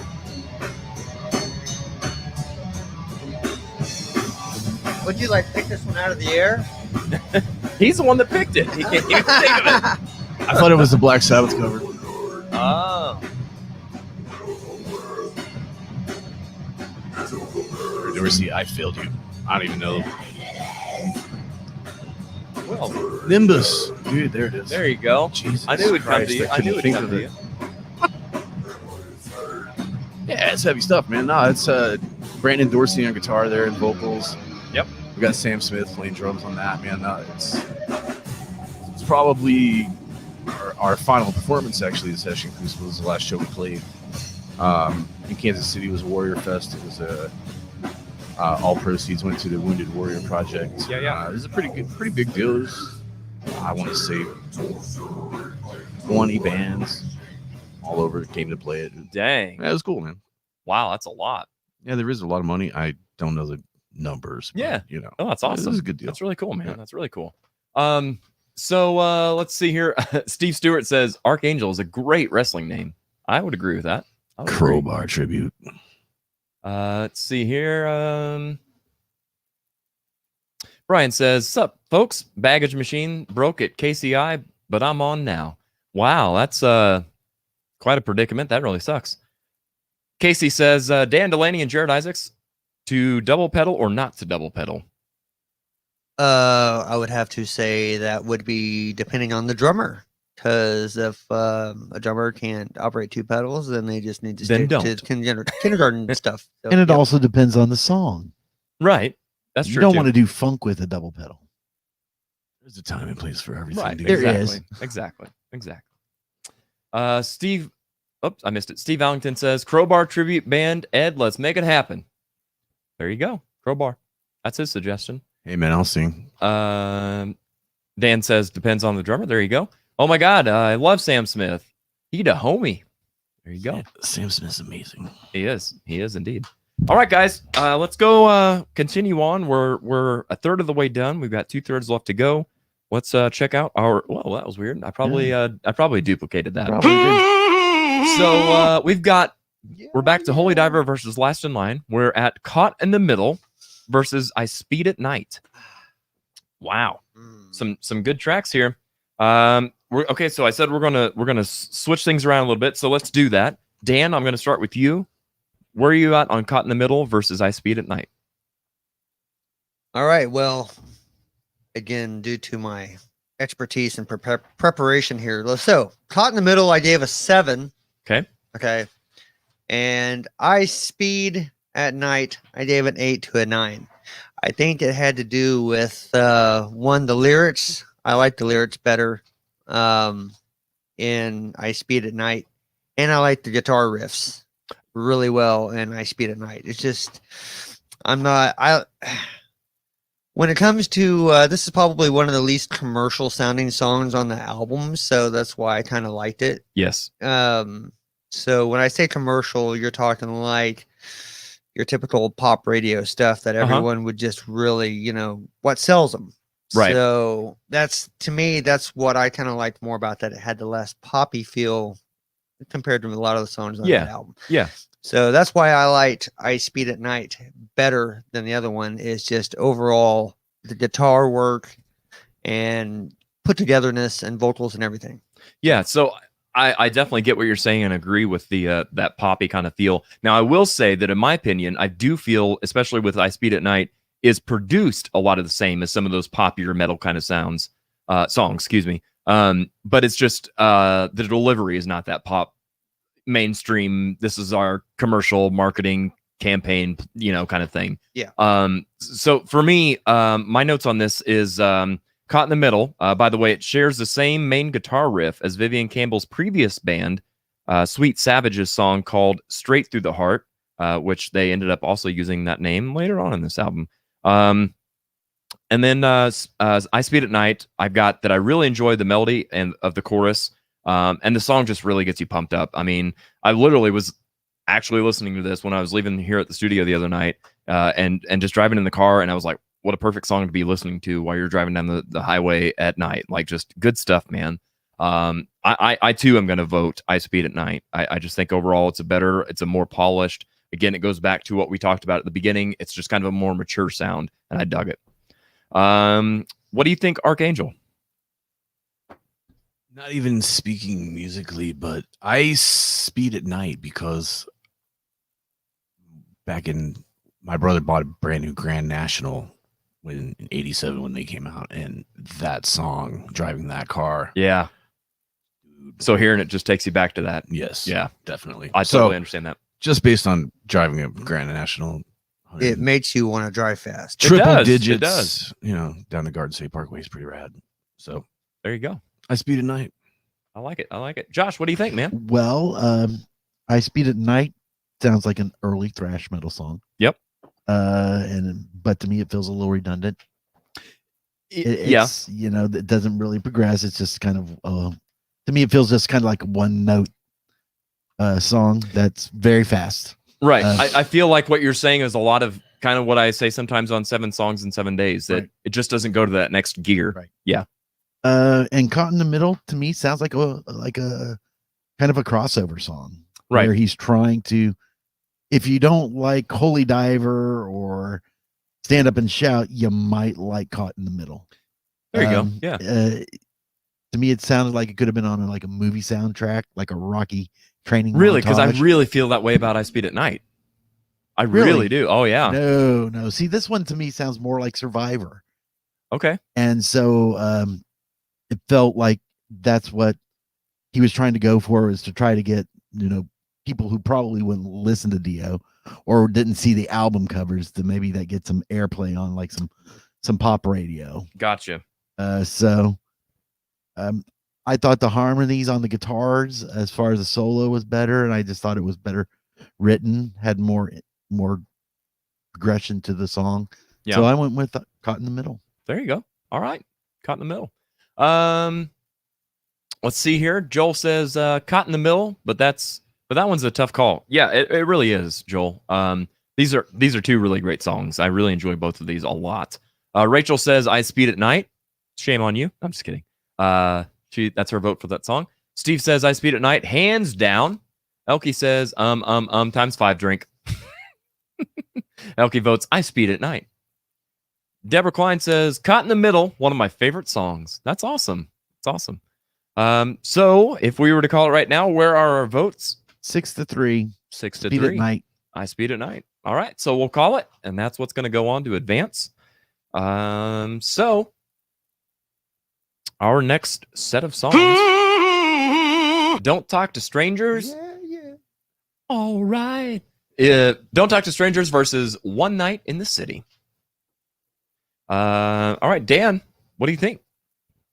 Well, Don't Talk to Strangers of course, is another one of those popular, like you're going to hear on the radio more than anything else. Yeah. But there's just something about how he sang that song that kind of gets you in the feels.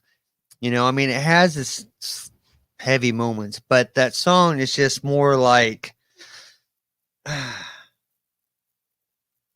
really don't know how to describe it overall, because to me, it just, it talks to me a lot more than, what is it?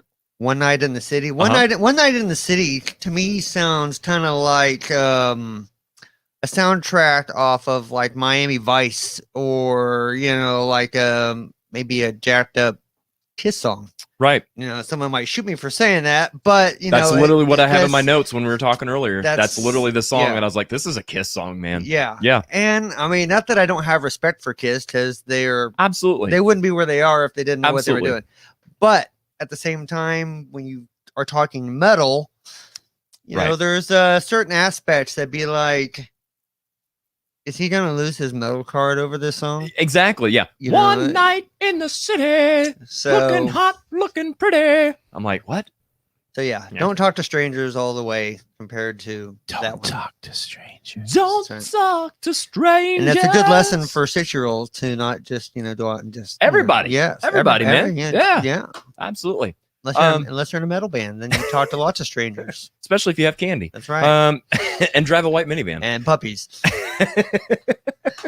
Yeah. So for me, Don't Talk to Strangers, absolutely hands down. To me, the opening is so epic and beautiful. This is the other song that follows that formula, that laid the formula, in my opinion, for Last in Line, with that really soft bring you in. Here's a big note, and here's the rest of the song. A really great formula, by the way. The guitar riff is reminiscent, almost a little bit, of Sales of Charon by the Scorpions. The tone of the guitar, I will say, is a little bit dated sounding in a good way. It's just I don't know, just vintage sounding is all I know how to say that. One Night in the City, it's a good song, but the chorus leaves a lot to be desired. Which the melody, I wish that the melody went up or something. It sounds too simplistic. It sounds like Kiss, is exactly what I had in my notes. So for me, like I said, Don't Talk to Strangers is the clear and decisive winner, in my opinion, on this one. Exactly. Joshua? So One Night in the City, I thought had a great intro riff. And I know the guitar parts during the verses aren't flash, but they don't distract from the vocal melody. True. So I felt that it supported it, or at least attempting to support it, rather than running all over what he was doing vocally. So I think they had that in mind while they were writing it. Right. I thought the solo was more lyrical on that, and not just shredding for shredding purposes. Right. And I thought the solo supported the song a little bit better than Don't Talk to Strangers. But again, Don't Talk to Strangers has that formulaic intro that he has, the acoustic, and then punching in, and it changes to a nice fast riff. They're only there to do your harm. Right. And then it drops to a halftime in there, which is really nice. Yes. So even though they were both good arrangements, I felt that Don't Talk to Strangers has a better arrangement. Yeah, I would agree. Again, nitpicking on these things because they're both great songs. Yeah, truly. This is of all 6 of the Classic Album Clashes that you and I have done, I feel like this is like really the one that's like either way, and I'm okay with it because they're both just killer albums. Yeah. So over in the comments, it looks like we've got. Now, did we get Archangels? No, I'm sorry. No, we didn't. Come on. Don't Talk to Strangers. There you go. I don't know how this works. I'm just so far it's a shutout. But hey, Don't Talk to Strangers. Why come? Because they're an evil drug. Don't talk to strangers. Don't smell the flowers, because they're the evil drug. There you go. That make you lose your mind. Deborah says, Don't Talk to Strangers. Joel says, Don't Talk to Strangers, one of his best. I would strongly agree with that, Joel. I think it's a great song. Steve says Strangers. Different Steve says One Night in the City. Don't Talk to Strangers from Elkie. Joel says, they're only there to do you harm. Rachel says, Don't Talk to Strangers. Brian, Strangers. Joel says, I think the whole album, Last in Line, was very commercial. I think a lot of that has to do with the fact that it was polished a lot more in arrangements and sound production and all that kind of stuff. We got there. See, that's my notes for Last in Line. Look, see, what's that word right there? Commercial. Yeah. Yep. Yeah, I mean, exactly. What musician wants to sell albums? That's right. Yeah. Or go platinum. Who was that the first album they recorded at Sound City, or was Last in Line the first one they recorded? I at believe Sound they City? both. Well, they were both recorded in California. I can't remember. I know that Holy Diver was. I'm sorry, that Last in Line was. I believe. I'll have to look into that. There's something about anything that was recorded there. It's amazing. Yeah, absolutely. That Neve board was amazing in there. That's the ticket right there. The board. Yeah, absolutely. So, Elke, I'm sorry. Elke says, "Wow, a sweep." Marjorie says, "I just got here." Marjorie, One Night has got 1 vote. Oh, okay.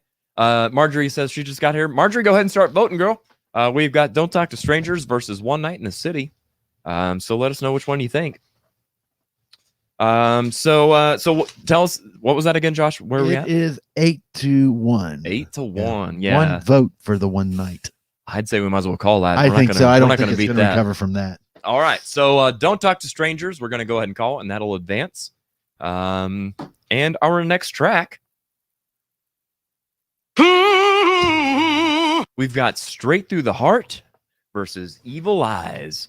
Okay, so Dan, what do you think of track 6 here? Straight Through the Heart and Evil Eyes. I'm going to keep this simple. Okay. Okay, so Straight Through the Heart over Evil Eyes. Okay. I can't really remember why, okay, but I definitely definitively my scores. There's a big variance as to why. So if I heard it again, I'd probably be like, oh yeah, that's why. But yeah, that's why. But my score speaks for itself. So yeah. There you go. That's fair. I like that. Again, I really like the fact that just as you're listening, you're like, this is my gut reaction. And to me, you don't need to explain it when you do something like that. It's just like, in the moment, this is how I feel. Take it or leave it. I love that. There were a few songs that I hadn't heard before that when I was listening to them, I didn't quite finish the song. I just skipped it to the next song. So if a song does that to me, if I've already lost interest and I don't want to hear it anymore, then it's just going to be, that's what it is. Absolutely. So. No, I totally can understand that because I listened to that playlist that I made a handful of times. And there were several times that I was like, what did I just hear? I need to re-listen to this because I like kind of zoned out and it lost me. And I was like, I really had to focus. And I'm like, yeah, that's why it lost me. It just wasn't as great as some of these others because there's some mega hits on this. Yeah. So when it's not, it's kind of distracting. You know, it kind of takes you out of the moment. So I get that for sure. For me, I'll also keep it simple. Straight Through the Heart, powerful, good melody, dynamic. The verses make you bob your head, which is a catchy tune. Evil Eyes, parts of the guitar riff reminds me a lot of Just Got Lucky by Dokken, which came out also in 1984. Overall, it's a good tune. But seriously, you should listen to Evil Eyes and then listen to Dokken's Just Got Lucky. They sound so similar. Evil Eyes or Straight Through the Heart? Evil Eyes. Okay. Yeah, my vote is going to be Straight Through the Heart. It's just got more of that. I mean, literally, if they were playing it live, you'd be standing up front doing this at least. So that's why Straight Through the Heart is going to get my vote. Ark, what do you think? Evil Eyes. Evil Eyes. All right. Why did you go Evil Eyes over Straight Through the Heart on this one? Man, I go Evil Eyes. The same thing with the album cover when you first, that's just, it's hell, man. It's evil. It's right. It's there. It's taking you to that place where you find that darkness. You know what I mean? Yeah. And at the end of it, like when he's like, evil. Oh yeah, I love that vocal effect. Yes, dude, that grabs you, man. It does. It I really don't care does. where you're at. You're gonna feel that. Yeah, for sure. It was definitely different for Dio to kind of step into that. We're going to go into the vocal effects because Dio was like, here I am, here's my voice, keep it simple. But then on the albums, he started to kind of play with a little bit of that and tiptoe into that. And I dig it because it wasn't overkill. It wasn't a lot. It stood out because he doesn't go to that a lot. So yeah, I get that. Joshua, what do you think? I felt, and Archangel may hate me, but I felt like Evil Eyes was just a filler song. Yeah. To me, it just we need another song for the album, and yep. I mean, there really wasn't anything really distinct or unique, or just kind of a run of the mill metal song, like you were saying, like Dokken. Right. Yeah. Which honestly, I prefer the Dokken Just Got Lucky tune to Evil Eyes. Right. Shoot me now. Right. But yeah. But what I liked about Straight Through the Heart is that it sounds like Dio. Yes. Yeah. Yeah. The vocals, through the heart. Yeah, the vocals are classic Devo with Dio with the fall, and I love the guitar riff in there where it does the descending scaling on there and the picked harmonics in there. So yeah, absolutely. Yeah, so for me, Straight Through the Heart was the winner. Okay, that's fair. Let's jump to the comments. There's no hate, man, by the way. Okay. Right. Yeah, no, not at all. Deborah says Straight Through the Heart. Joel also says Straight Through the Heart, kind of. Steve Allington says Straight Through the Heart. Joel says way better riffs. Yeah, I would agree with that. Let's see here. I don't usually disagree with Joel. Right? Yeah, it's interesting. And that's what, I mean, guys, that's what makes it so great, right? Like, just to see everybody else's perspective and how they interpret music and stuff. And the fact that we can all still get along, like, that's fantastic. I love it. There's no right or wrong. It's all Dio, man. Let's see here. Rachel says Straight Through the Heart. Elkie says Straight Through the Heart. Marjorie says Straight Through the Heart. Deborah Klein says Straight Through the Heart. Hard rocking song. It's got killer drums in it. Yeah. Steve Stewart says Straight Through the Heart. Rocks hard. Yes, it does. Baden Page is here. Hey, how's it going, Baden? He says, ha! The guideliner is fire. Well, thanks, man. I learned from the best. I was going to say, he's the master. Right. Jill says, I told you guys Holy Diver smokes last in line. Ha, ha, ha. You might be right. You might be right. Dokken, Elkie says she agrees. She loves Dokken. Hates Dio. Dude. Uh-oh. I'm going to commit some sort of sin here, but I hate Dio. Okay, well, here's the deal. That's totally cool. I love that you hate Dio. I'm really interested to know why. What is it about Dio that you don't like? I'm going to write down an answer, and I'm going to bet you that we're spot on. Watch this. I think I know too. Where's my, here we go. Do, do, do, do, do, do, do. Isn't that playing? Do, do, do. Oh, no, my program. Oh, no. Did you crash it, dude? Come on. Well, not that program. The other 60 programs that I've got running in the background over here. Oh, Lord, it's always something. So we're supposed to tell a joke, right? Perhaps. There we go. It's loading up. It's doing its thing. The joys of being live on air. Yes, I would like to do that. All right. It'll load up here in a second. I'm finishing writing down all this before I. How's the anxiety over there, bud? It's a normal occurrence for us. Yeah. No, ain't nothing to be anxious about over here. We're more anxious if something doesn't fall apart. Right.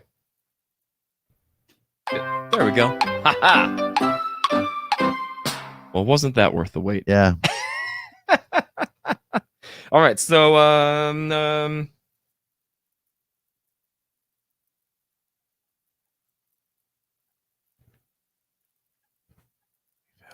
quiet. What could it be? One thing matters. All right, so I've got my answer written down here. Is it in the form of a question? That's right, exactly. Baden, boo, blasphemy. Joel says, must be a youngster to hate Dio. Can't blame Podboy. There you go. Yeah. There you go. Or can you? I don't know. I blame him for what? nearly everything. Works great for me. All right, so what is our total for that? It was 11-1. 11-1. Wow. Okay. So Straight Through the Heart is going to advance. Shut up. Baden, I'm waiting for your answer. I love getting beat prediction up. right here. Prediction boy. Deborah says, Jared, you're reminding me of Captain Jack the more I look at your makeup. Arr, matey. No. I'm drinking coffee without rum. But I get what you're saying. Maybe if I had a headband and some beads, I guess I can kind of get it. Actually, I've got a little something. No, I don't. Anyway. All right. So next up, what do we got, Josh? We got track number 7. Yeah. No. Oh, no. We're going to take a little break. Take a little breaky break. Take a little break. All right. So that's what we're doing. We're going to get refills, a pee and a puff. Do what you got to do. join us back for the third and final chapter of this edition of Classic Album Clash.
I have just one question. Have you thought about being a guest on the show? We are currently seeking music lovers of all kinds to join in on our fun. If you're interested in being a guest, or if you just have questions, comments, or suggestions, you can message us on Facebook or email us at theaudioroastpodcast@gmail.com. You can also submit any topics you'd like to hear discussed.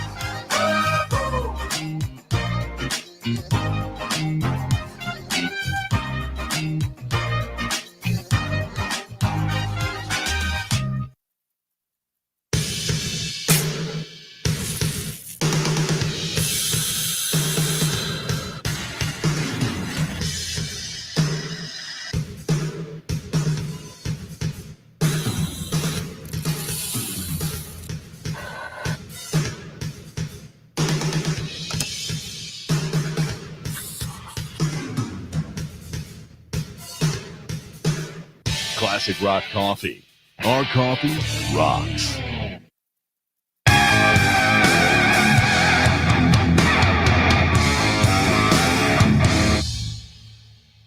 Whew.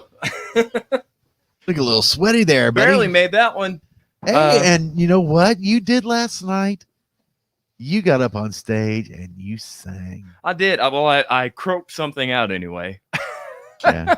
So, Damsel at Shuffle last night. First of all, and I told Kristen this today on Facebook, she is so fun to sing along with. Like, I was bouncing around between different groups last night, and every group I went, we were all doing the same thing, like just belting it out, singing along, having a good time. And then finally in the last set, like they had 4 songs to go. They're like, "Hey, Jared, come up and sing." And I was like, "Okay, here we go." And it was honestly, it was so much fun, and I wouldn't have traded it for the world. I thank all of the Damsel crew for having me up there. Whew, those stairs are murder. They are, especially when you're trying to get up. Get up before the break-ins, yeah. But last night, man, I don't think I've seen that many musicians in a room. So yes, before that was nuts. It really was, and I'm really glad that you brought that up because there was something in the air too. It was, and it's to me, it was that sense of, you know what, man, let's do this. Let's get back on the swing of things. Let's, it's time to move on and get back to some regular fun stuff. And it was definitely palpable. Everybody there was having a great time. I mean, I'm not alone whenever I say this because I watched it. It took like everybody went like through 30 minutes of "Hi, how you doing?" around the whole room. Yeah. And it was just this magic feeling of community and family and togetherness. And it was awesome. I love that. So I got up and sang and had a good time. I was hoarse as all get up by the time I got there. Had a great time doing it though. But there was something awesome, really awesome and really magical that happened last night that I haven't seen for a local band in a long time, if even ever. and that was a standing ovation. Yeah. I was like, holy cow, are you kidding me right now? This is amazing. So Damsel, Kristen Denard, hammered out Steel Hearts Never Let You Go and absolutely nailed it. And so much so that at the last note, as the song is ending, like literally people are standing up and giving her standing ovation. The coolest thing ever. So glad I was there for that. Awesome job, awesome show, awesome performance. Good stuff, man. So yeah, I'm anxious to get back on stage. I want to hurry up and do it. So yeah, when are you going to get back up on stage? What's that? When are you going to get back up on stage? Soon, I hope. I'm hoping for this summer. We'll see. Yeah, we'll see. We're still in practice mode, and yeah, soon, I hope. So let's see here. Let's go ahead and get to know Mr. Dan Delaney. Dan, he's our man. How are you doing, my friend? If no one can do it, I sure can. There you go. That's right. I love it. Good, man. How you doing? Good, man. I hope you're enjoying your time here with us. I definitely appreciate you coming and being on the show, and as well as taking some notes. And I mean, man, I a fellow note taker. I can totally understand and commit to. Are you okay? I do homework whenever it's something that I like to do. So there you go, man. Well, I'm honored. Thank you very much for that. Now then, let's start with the heavy song. The heavy hitters here. What's your favorite flavor of Pop-Tart, Dan? Red Velvet. Oh, Yep. Going new school. Nice. Right. Nice. Yep. It's like Red Velvet, everything, cake, whatever. So. Dude, Red Velvet is like my favorite cake, and I'm the only one at home that enjoys it. So I get it once a year, and that's on my birthday.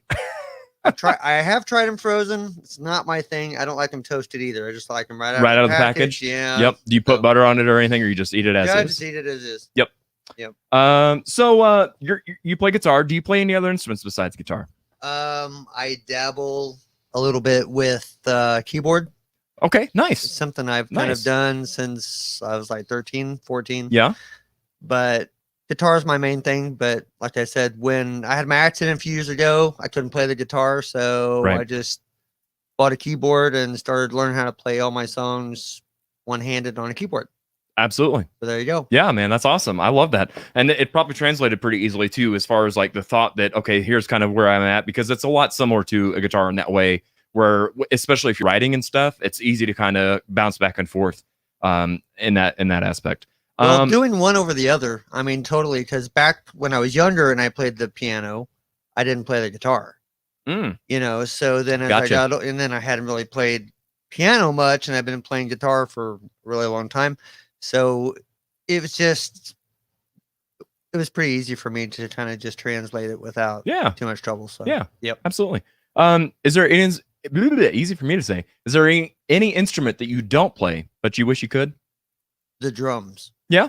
Yeah. I have no rhythm for being a rhythm guitar player. I'm right. Really, yeah. So I mean, and it uses all your limbs, and you're like, why can't I get my foot to do what my hand is not doing? And it's just, it's like trying to talk and play at the same time and chew bubble gum. Yeah. You're all out of bubble gum. Yep. I get it. Yep. What was the name of your first band that you were ever in? Face the Wheel. No kidding. Yeah. Really? Uh-huh. No kidding. Wow, man, that's amazing. So I've been playing guitar on and off since I was 14, so it's 31 years. Yeah. But just like alone in your bedroom kind of thing, like just jamming out. I had a couple like garage band friends and stuff like that, and we did some punk stuff, you know, and I tried playing the guitar, and then, you know, it's like one of those things where it just, I guess I could say I had not a whole lot of support from my friends. They said I was a shitty guitar player, so I played the bass and stuff like that for a little bit, you know, to make up for it or whatever. So I just said a swear word, didn't I? But we're going with it. I love it. Cool. But anyways, so yeah, pretty much you're a couple behind, dude. Right? Yeah. But life, family, marriage, stuff like that, and I ended up quitting more or less for like 13 years. Oh wow. Yeah, everything. Just to focus on family and stuff. Yeah, stuff like that. Yeah. And then finally, like 6 years ago, I picked it back up again. That's awesome, man. That's really cool. And I was like, I'm gonna start a band. So is your family pretty supportive of you playing out and doing that kind of stuff? My wife is completely total support of whatever I want to do. I totally picked up on that when I saw her in the comments and supporting you being here on the show, man. That's awesome. Yeah, I love that. You know, I've got a lot of people behind me on it. And like I said, it's just one of those things where I didn't get to do it as a teenager. And I'm like, I'm not getting any younger, so Might as here well we do are. it. I'm Yep. gonna do it and see what happens. Absolutely. So, Absolutely. So, yeah, man, that's fantastic. I never knew, I did not know that Face the Wheel is your first band. Yeah. Dude, that's so cool. So I'm going to ask you a couple different questions. So, if you had to, I would love to hear you describe yourself in 3 musicians. So like what 3 musicians, if you were like, oh, I'm kind of like this, who would those be? oh, holy cow! All right. How much time do we have? Well, here? I don't know. Is that yeah. you don't have No, that in no. you don't have that answer in your notes? No, nope, I don't. Describe myself in 3 musicians. Man, I would have to go with. I don't know if I could do it as musicians or as bands. Okay. You know, if it's bands, we'll go with that. Yeah. I would say that like one of my first inspiring bands would be like the early Pink Floyd stuff. Okay. So, you know, you're going back to like Roger Waters and, you know, the Uma Duma album, stuff like that. Because I used to sit around and listen to that with my dad as a little kid. Gotcha. So that kind of got my musical interest going and whatnot. And then, like, what was my first band? Like, my first cover song, I think that I ever learned was like a Slayer song. Really? It wasn't Smoke on the Water, or it was? No, it was off Slayer. of the War. It was like off of the War Ensemble album. Wow. So that was like my first, you know, one of the first ones that I ever learned how to play.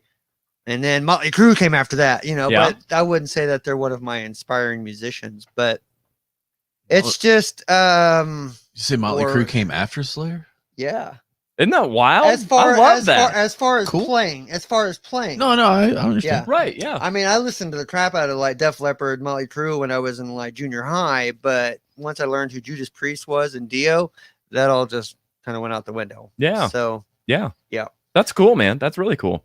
Yeah. As far as like aspiring musicians go, would be my grandfather. Oh, okay. I never knew my grandfather because he died before I was born, but he was a musician. Okay. And he was the type of musician that would actually walk like 9 miles one way into town to go play a show at the local tavern and then walk back home after working like a 12-hour day. Right.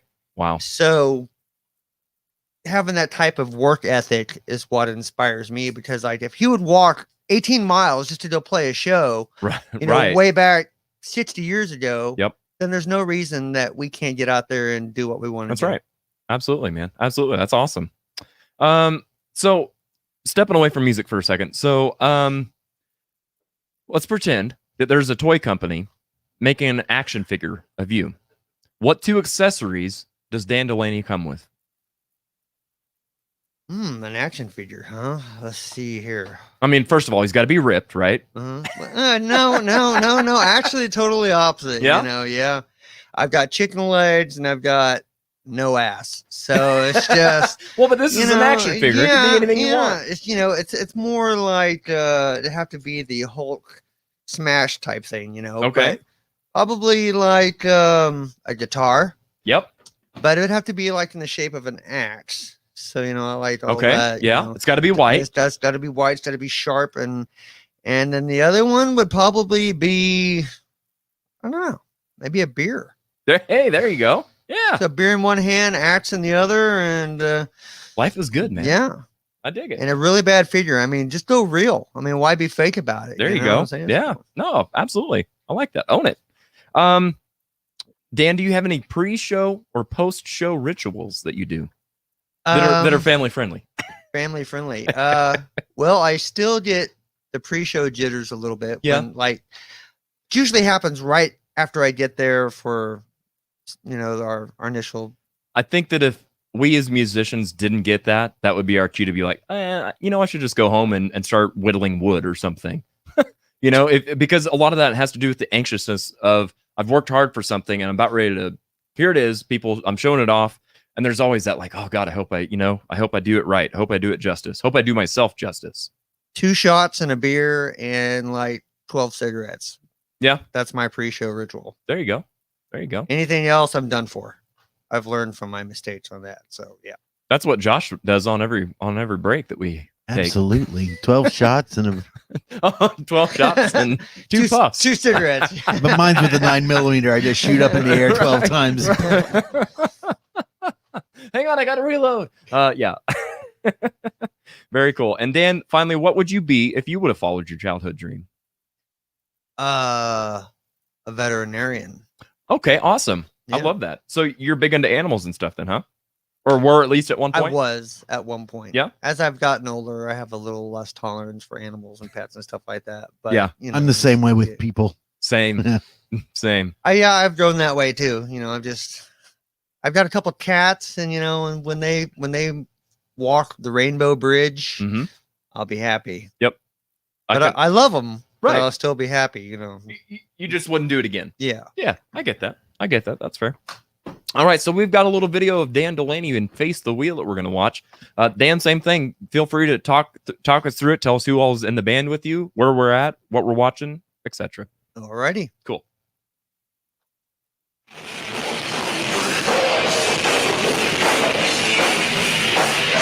All right, so this looks to be probably at what did it say? Front of house? Front of house. Yeah. Odyssey one now. Yeah, it's Odyssey, which at that time was front of the house. I do believe that we were doing a show here, opening up for a poolside at the Flamingo. That depends on who the drummer is. Anyway, the big long-haired guy that you can't see in the smoke, that's Mike. He's guitar now, and singer. That's you in the black and red there. Yeah. I'm there in the black and red. This is probably one of the only solos that I play. I'm not much of the solo guy, so this is one of the only songs that I play solos in. Nice. The other guitar player, he's no longer in the band. Okay. Justin, the guy that looks like a character from Star Wars back there in the back. You saw him a minute ago. He's our bass player. And that looks like it probably. I like this part of the song here. Yeah, there's Justin right there. Yep. And that would be Devin Rushaw filling in for drums, because at that time our drummer was out because of cancer. Gotcha. So, yep. Gotcha. I think this was in summer of 2019. Okay. Very cool, man. Very cool. Nice. Crowd's eating it up, man. Yep, that's our closer. That's one of our, I guess, more popular songs. Yeah, absolutely, man. That's awesome. I love that. Very cool. Very cool. So let's I want to jump over to the comments, make sure we're not missing anything over there before we get back into the swing of things. Jody says, this has been a great show. Well, thank you, Jody. I appreciate that. And welcome aboard. We would love, I would love, I don't know about I would love to hear your thoughts on these two albums, being the official album guy now. Holy Diver or Last in Line? Where are you at on both of those? Marjorie says, made me feel young again last night. Jared rocked it. Well, I croaked it out and had a blast, man. Marjorie says last night was amazeballs. Kim Hart said it was a fun night. And Deborah says, my favorite work of Dio is Black Sabbath, not just his solo stuff. The Mob Rules is one of my favorite albums. Tony Iommi tears it up. Watching Heaven and Hell Radio City on satellite TV when my kids were little was freaking awesome. Some of my favorite music. Absolutely. I will say I am more Ozzy Sabbath than Dio Sabbath, but musically, it's some great, great stuff. It really, really is. Elkie says, hugs were given. Our community rocks. Everyone is ready to get back out and gather. Last night was awesome. Yeah, man, it was an absolute breath of fresh air. Just something about it just felt different, and I loved it. Elkie says, welcome, Dan. Rachel says, yep. Jill says, seasons in the abyss. There you go. Good stuff. Guitar and Viking axe would be okay. There you go. That's what Rachel thinks that your two accessories would be, Dan, as a guitar and a Viking axe. Steve says beer and grenade. I love it. Chris Hansen, Last in Line. Oh, is that your vote? You think that's the better of the two albums, huh? Very cool. Very cool, Chris. Well, we're on our last three tracks, so hold tight, stick around, and give us your votes for those as we go through them. Steve says, great show. I would love to be on. I won't curse. Well, we'll make it happen, Steve. You let me know when you're in town, and we'll try and get something scheduled. I would love to have you, man. Steve's better at that than I am.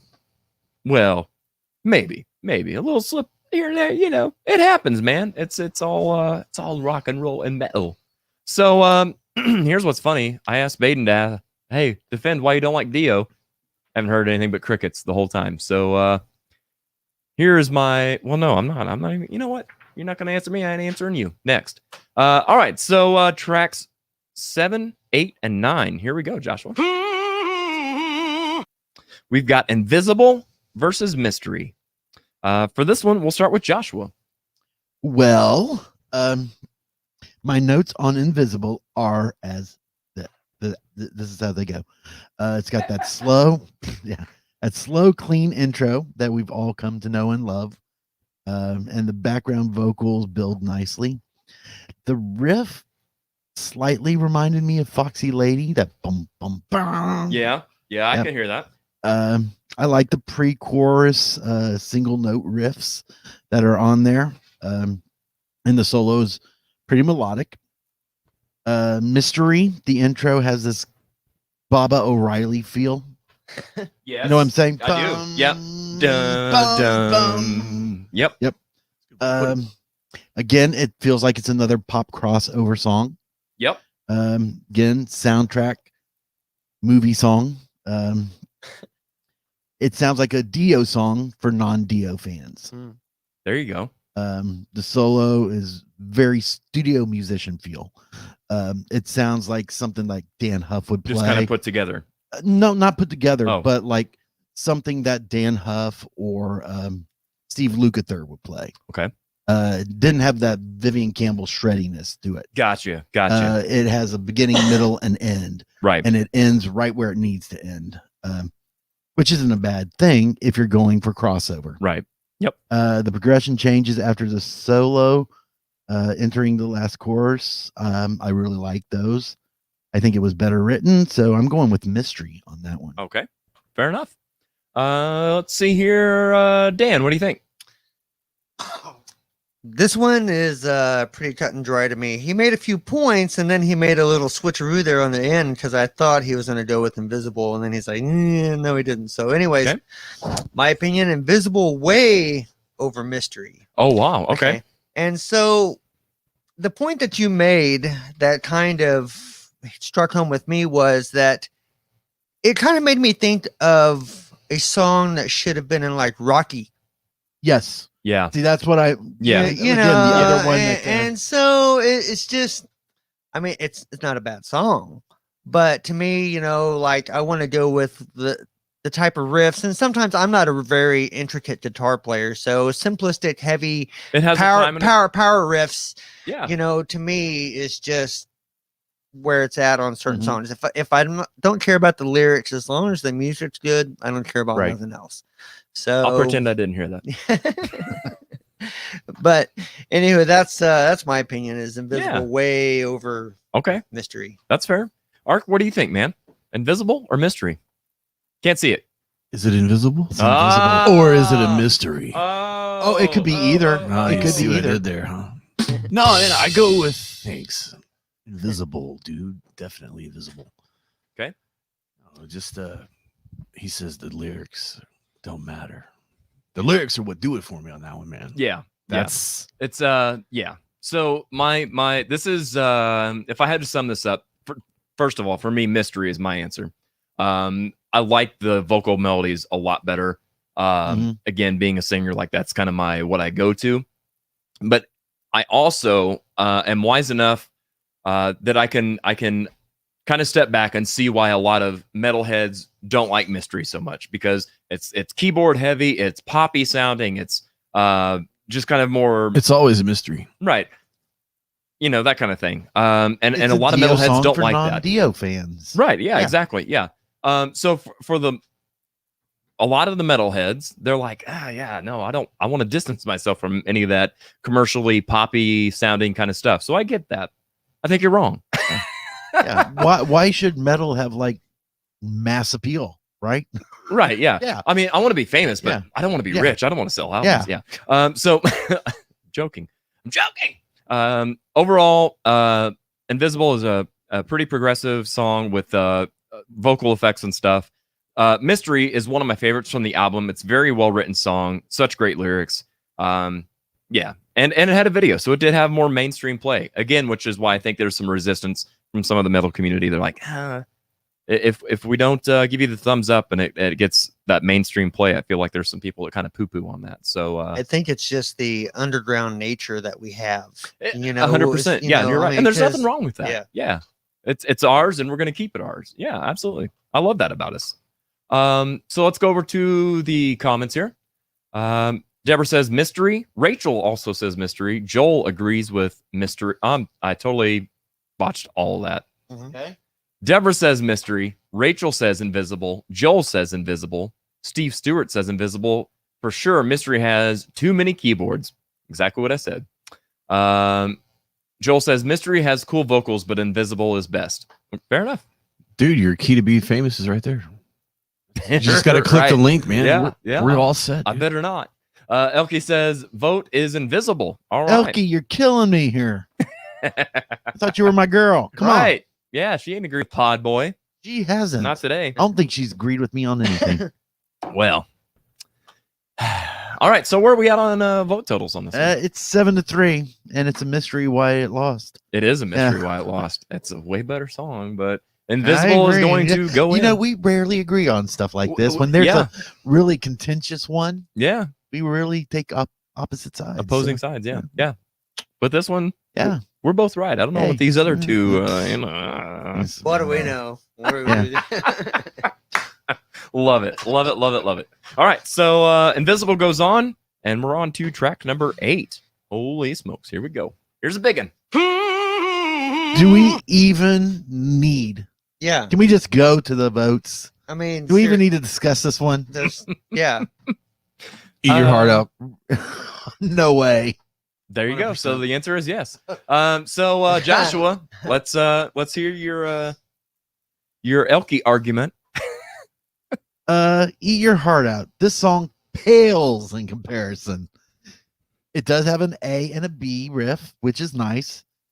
And some cool instrumental breakdowns, but it really is an unfair matchup. It really is. I mean, Rainbow in the Dark, that's iconic. Yeah. And when people think of Dio, they think of this or Holy Diver. It's the one of two songs. 1,000% agree. Those and are if the you're two going to say, go-tos. hey, this is who Dio is, you're not going to show them Eat Your Heart Out. Right. You're going to show them Rainbow in the Dark. Exactly. And it's got that iconic keyboard part. I know keyboards but that keyboard does add a nice little tension to it. So there's a time and a place, in my opinion, for keyboards and metal. And when you do it, you've got to go there. You've got to. Here we are. We're going with keyboards, and this song did that in the best way. Yes. This is like literally when a person is learning keyboards, and if you've got a metal background, this is one of the first little melodies that you learn. Or if you don't, I just say Rainbow in the Dark, sing me the melody. You're going to sing the keyboard melody. And there's a reason. It's very iconic. Mm-hmm. Yeah. Yep. So, Rainbow. Okay. All right. We'll flip things around a little bit. Ark, what do you think? I go Eat Your Heart Out just because everyone else wants Rainbow in the Dark. That's pretty metal. So you're playing your metal card, huh? That's the metal card. Fair enough. Just because I can. Just because I can. That's all. Just because hey, he can, you know how man. everybody rushes the thrashing floor when Eat Your Heart Out comes out? Right. Yeah. Me neither. So this is my thought on it. Okay. Rainbow in the Dark is like a size 14 shoe getting ready to step on the little bitty ant of Eat Your Heart Out. So it's just well said, man. Again, it's not a fair matchup. It's not. It's really not. I mean, if you put Rainbow in the Dark up against like one of the other songs, it might stand. But this is, if you're going track to track, there's no relationship between these two here. And I'd go even further. Rainbow in the Dark would beat out most metal songs, in my opinion. I mean, almost anybody that's ever heard Rainbow in the Dark, as soon as that keyboard starts in, they're going to know exactly within the first 1.5 seconds what song that is forever. And that's anybody that ever hears that song. Yeah, you're exactly right. And I've already forgotten what Eat Your Heart Out sounds like. Right. You'll be crying out. Did you know that magic Jimmy Bain the rest actually of your came life. up with that keyboard part? Jimmy Bain, the bass player, came up with that keyboard part. Just don't care. That's interesting. Wow. Yeah. Fact. Yeah. Facto, boy. So for me, I'll be honest. Anytime that Rainbow in the Dark comes on the radio, I change the station. And it's not because it's a bad song. I played it for years and years and years. Being a keyboard player and stuff and rock and metal bands, I've played it till the cows came home. And I love the song. I'm just like, God, if it wasn't so overplayed. But it is absolutely the better of the two songs, in my opinion. Rainbow in the Dark, absolutely iconic, sadly overplayed. Key parts are so iconic. Vocals in this song are grossly overlooked and underappreciated. I mean, just think about the dynamics of the vocals. I mean, we've talked so much about keyboards, but the vocals in that song are just so overlooked. The glottal compression, the breath support he has to do that, because he's singing that thing full voice. Yeah. He's not going into head voice. He's maybe a little bit of head voice at times. A little bit of head voice. There's no falsetto. There's it's just power. Yeah. Absolutely. Eat Your Heart Out. I've got that I dig the song and I like the halftime towards the end. But they like dip into the halftime and then right back out after like 2 measures. And I'm like, I wanted more of that. Rainbow in the Dark. Come on, man. All right. So go over to the comments here. It says Rachel votes for Rainbow in the Dark. Steve Stewart says Rainbow, even with the keyboard. Hey, Steve, you're coming around. Joel says keyboards are great in Dio. Yeah, they really are. There's some bands that do keyboards and I'm like, that doesn't really go with what you guys should sound like. But Dio, it definitely does. Elkie says vote is Rainbow in the Dark, and Joel says Eat Your Heart Out is even bad for Dio. Yeah, yeah, yeah. More of that. Take that, Archangel. I can take a butt kicking. That's right. I didn't curse. That's right. All right, so I'm gonna assume without even having to ask that Rainbow in the Dark is gonna be the one taking it away. We got one vote. Hey. And to me, it sounds like a pity vote. Yep, Deborah Klein says Rainbow in the Dark as well. So, all right, we'll call that one Rainbow in the Dark. It's his. Now on to our last track number 9. Dun, dun, dun. Yeah. Number 9. All right. Shame on the Night versus Egypt. The chains are out. Joshua, we'll start with you. Give me a second. Go to someone else. Okay, Dan, we'll start with you. Writing all this stuff down. Oh, yeah, I'm sorry. All right, so let's just go with Egypt here. Okay. For me, overall, for the album, I think that song was a good closer for that album because they had some pretty weak songs in that album, and they needed something to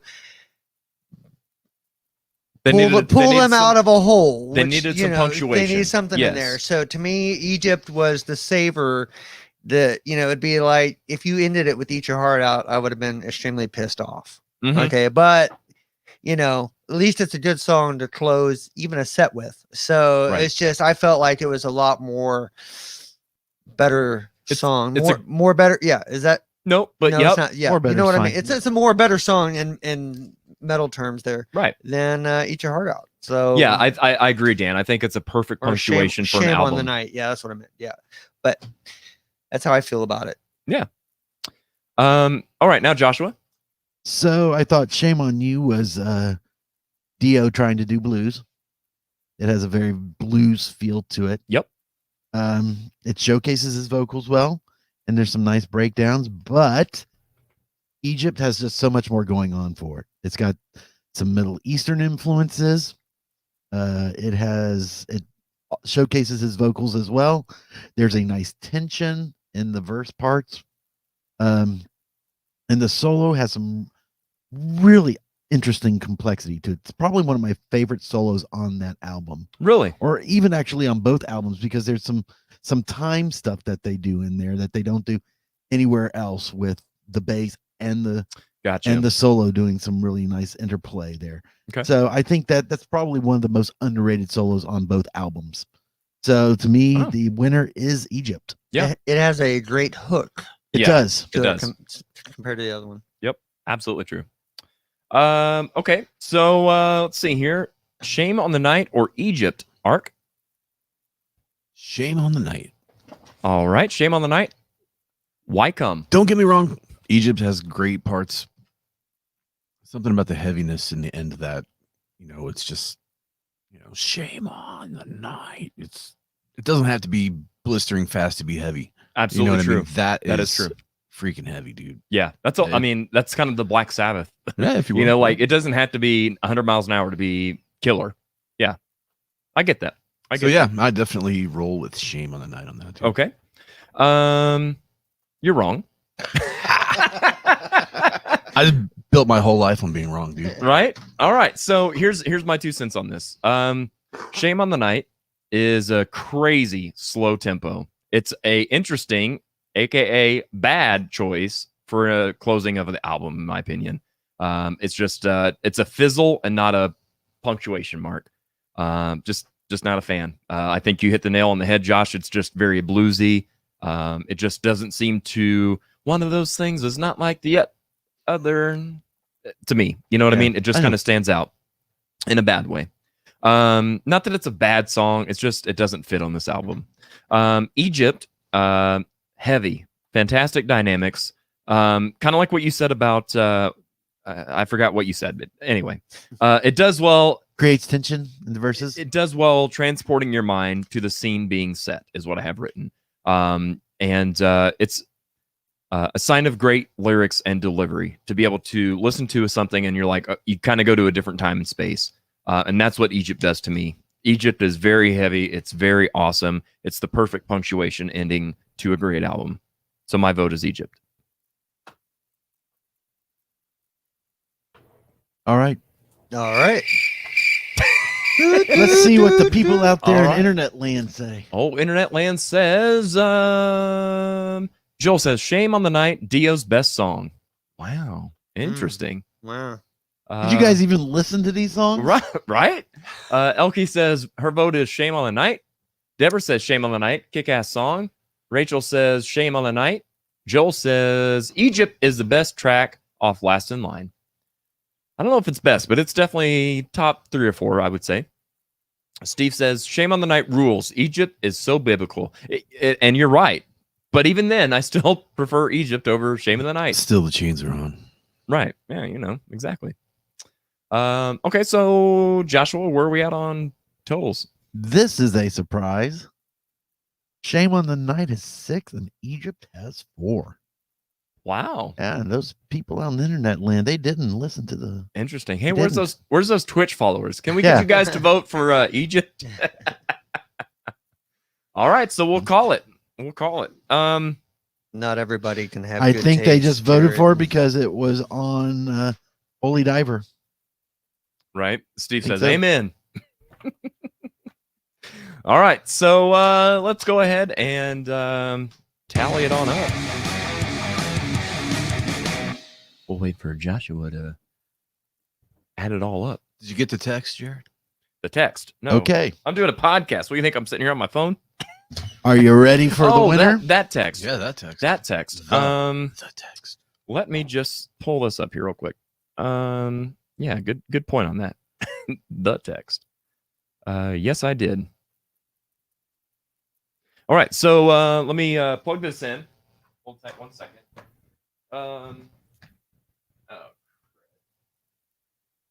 Are you gonna have to go around the desk? Around the desk, and somewhere I've got this sitting over here. It is right over there. I haven't got this part. I haven't dug this out in a minute, so give me 1 second. When you asked me to be on the show, I was like stoked about it for this reason. I was like, wow, I can call in a really cool favor. Yeah. So I was like, dude, I'll do it. And I was like, shit, what did I get myself into?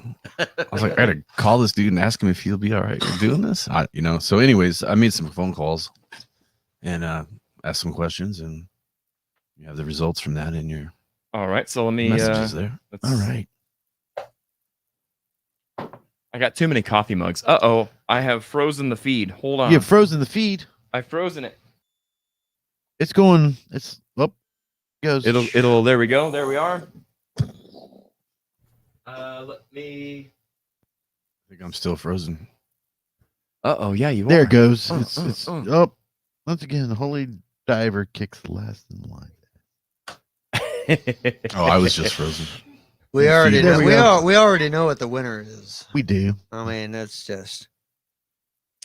All right. Let me see here if I can There we go. All right, so Ark, why don't you go ahead and tell us a little bit about this here? What are we looking at?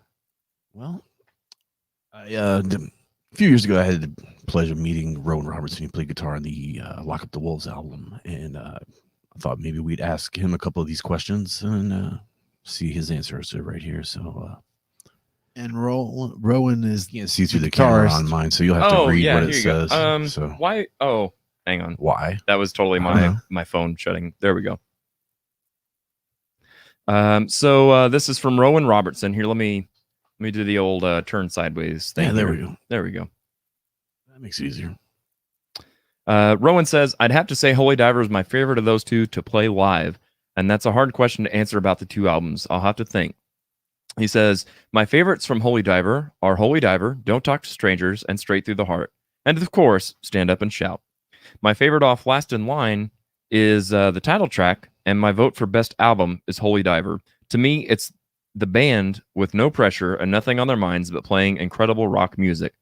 Last in Line, to me, is still incredible. And that's a really good point, about, again, being that Dio is going off solo. He's been a part of all these other projects, and especially with Black Sabbath, where he's picking up where somebody else left off. He was like, I need my own ideas, my own identity, etc., etc. And yeah, you could definitely tell that was like his breath of fresh air was the Holy Diver album. So I get that for sure. Dude, that was really cool that you were able to reach out to him and get his take on that. Yeah, man. thanks, Rowan. Appreciate the absolutely. Shouts out, absolutely. Man. Awesome. Speaking of shout outs, shout out to you, Ark, for giving me this awesome Dio album. Let me pull this out here. You want to tell the folks? I had that on tape. Did you really? Yeah. Yeah. Mr. Didn't Buy Albums. You had this on tape? I had it on tape. Yeah.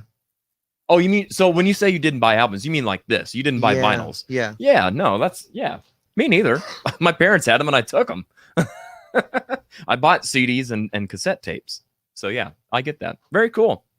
Some of the recordings on that Intermission album are just they're just great live recordings. Some of the best that he released, like from the live stuff, I believe. So that's I just awesome. Thought you'd appreciate that. I definitely do. I definitely do, because here's the thing: like, as much as I enjoy listening to these studio albums, listening to Dio live is next level, man. Like he does not follow paint by number. He is like, I'm the singer of this. I'm the creator of this. If I want to slow this part and stretch it out, that's what we're doing. Yep. And he does it so well.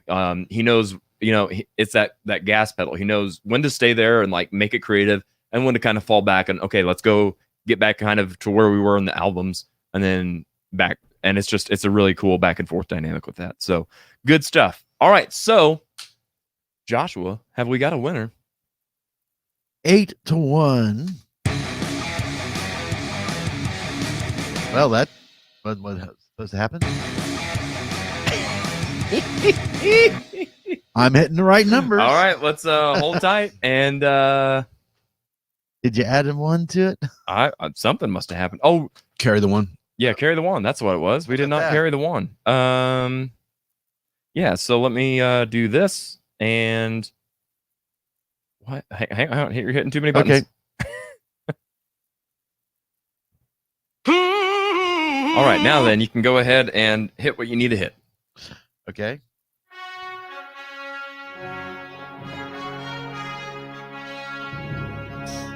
And the winner is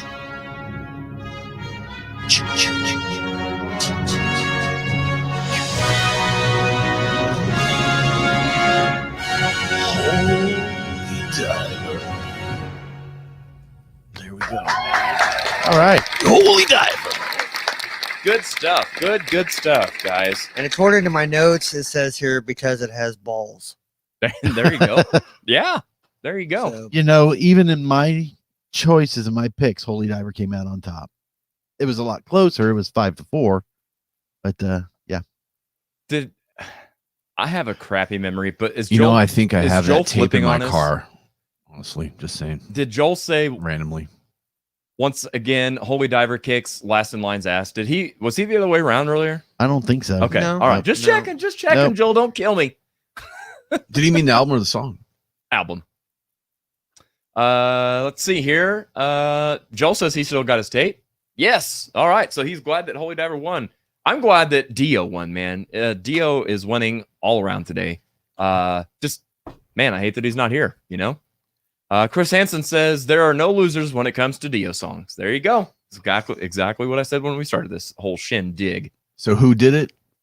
Dio did it. Dio done did it.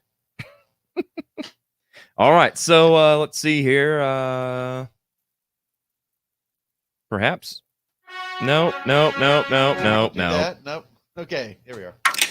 Like the Super Bowl T-shirts that get sent overseas. Is that what? Yeah.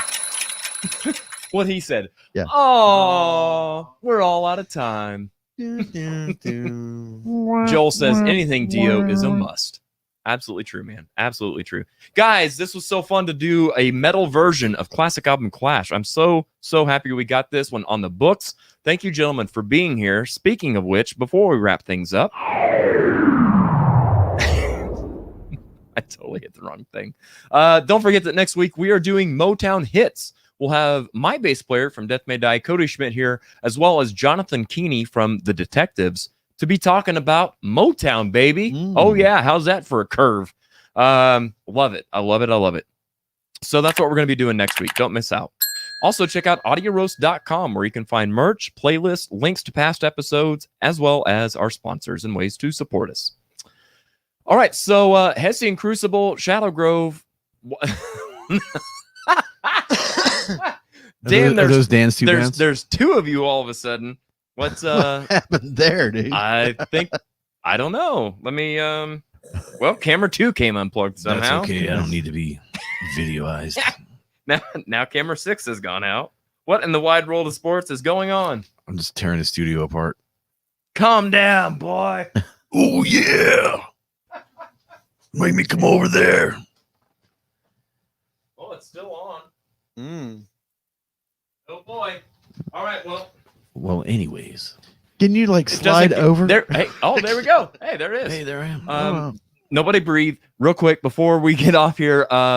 Ark, where can people see you next? What kind of projects you got under your sleeve? Well, tell us more. I have been working closely with Nate White. I don't know if you guys are sure everybody knows who Nate White is, but he's got a couple albums coming out. Princess Superhero being the next thing. It'll be out first of the next month, actually, I believe so. Oh, sweet. Actually, have the vinyls pressed. They'll be here probably this week or next week, I think. I'm not sure. I haven't talked to Nate. But keep looking for that. He's going to Hippie Death Squad's going to be the touring band, if you will, for his upcoming album. Princess Superhero. So I'm going to play bass in that with him, and we got a couple other local dudes that are going to help out. And it's going to be nice, man. Pretty awesome, man. So I'm excited to be able to add that to your list over here. I think that's going to be great. Thanks, Nate man. White's a great dude, man. I enjoy a lot of his He's the music best, and man. stuff. Yeah. All right. And Dan, where can people see you and Face the Wheel, or anything else you've got under your hat? Let's see here. We've been working on a new album, actually our first full length. Okay. Coming up. We've got a new drummer since the passing of our drummer Thomas Took. Right. Rest in peace, brother. Yeah, man. And we have a new vocalist. That doesn't mean that Mike is not going to be doing vocals. It just means that we've added new seasoning to our bowl of gumbo that we have here to give a little extra cool. I like that. So we have a show coming up in June 11th in Joplin with Grave Huffer. Okay. At the Blackthorn Pizzeria. Oh yeah. And then it's a fun place to play. I haven't played there. Looking forward to it. And if you enjoy beer, you'll like it there. They have pizza, I bet. Yeah, I mean, cool. yeah. All right. Perfect. Got to have something on the stomach. And then we have another band coming down from Chicago, which is headlining, and I should probably know who they are by now, but I don't. But that's fair. Yep. So Joplin, June 11th. Joplin, June 11th at Blackthorn. That's awesome, man. You get to see our new drummer, a new singer, and a couple new songs. I'm glad to hear, no pun intended, that you were able to kind of keep the wheels on the vehicle that is Face the Wheel, because I know that you guys got hit hard with with what you guys had to deal with Thomas's passing and stuff. So it was interesting because it all happened during COVID, right? The whole COVID thing, and was dealing with this. It seemed like just one thing after another. So, but we weren't going to give up, and it was just one of those things that we weren't going to replace Thomas until he was in the ground, right? And unfortunately, that's what happened. Yep. But it didn't take too long for us to find a worthy replacement. Good. So it's going to be pretty cool. I'm looking forward to it. That's awesome, man. Very good. Very good. I'm excited to hear you guys. So gentlemen, thank you so much for your time and for being here. And for your input on these 2 awesome albums.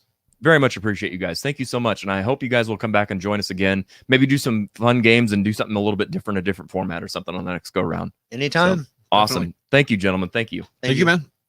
All right. So it is now time for our final thoughts. Before we go there, I'm going to jump back over to the comments one more time. Joel says, great show, man. Thank you very much to you and Elkie both. Let's see here. I missed. There we go. Jeannie says, enjoyed your show. Thank you very much, Jeannie. I appreciate you showing up and being here and showing support for Dan and all of us. We'd love to have you back if you'll have us. Elkie says, oh my God, what's the major malfunction going on? I don't know. It's a little bit of everything. It's the audio roast. What do you expect? Here you go, Elkie. This is just for you. What in the wide world of sports is going on? That's all I got. All right. Now then, my final thoughts. Man, I don't know. My final thoughts are go listen to some Dio, man. It's good stuff. I'll do yourself a favor. Just listen to some Dio. If it's not your cup of tea, make it your cup of tea. Add a little spice to life. Dedicating this show to both Ronnie James Dio and to Thomas Cook. That's all I got, man. That's all I got. Don't forget the times are hard for everybody right now. So may your cup of coffee and your love of music be strong, but your sense of humor be even stronger. We'll see you right here next week at 5 o'clock.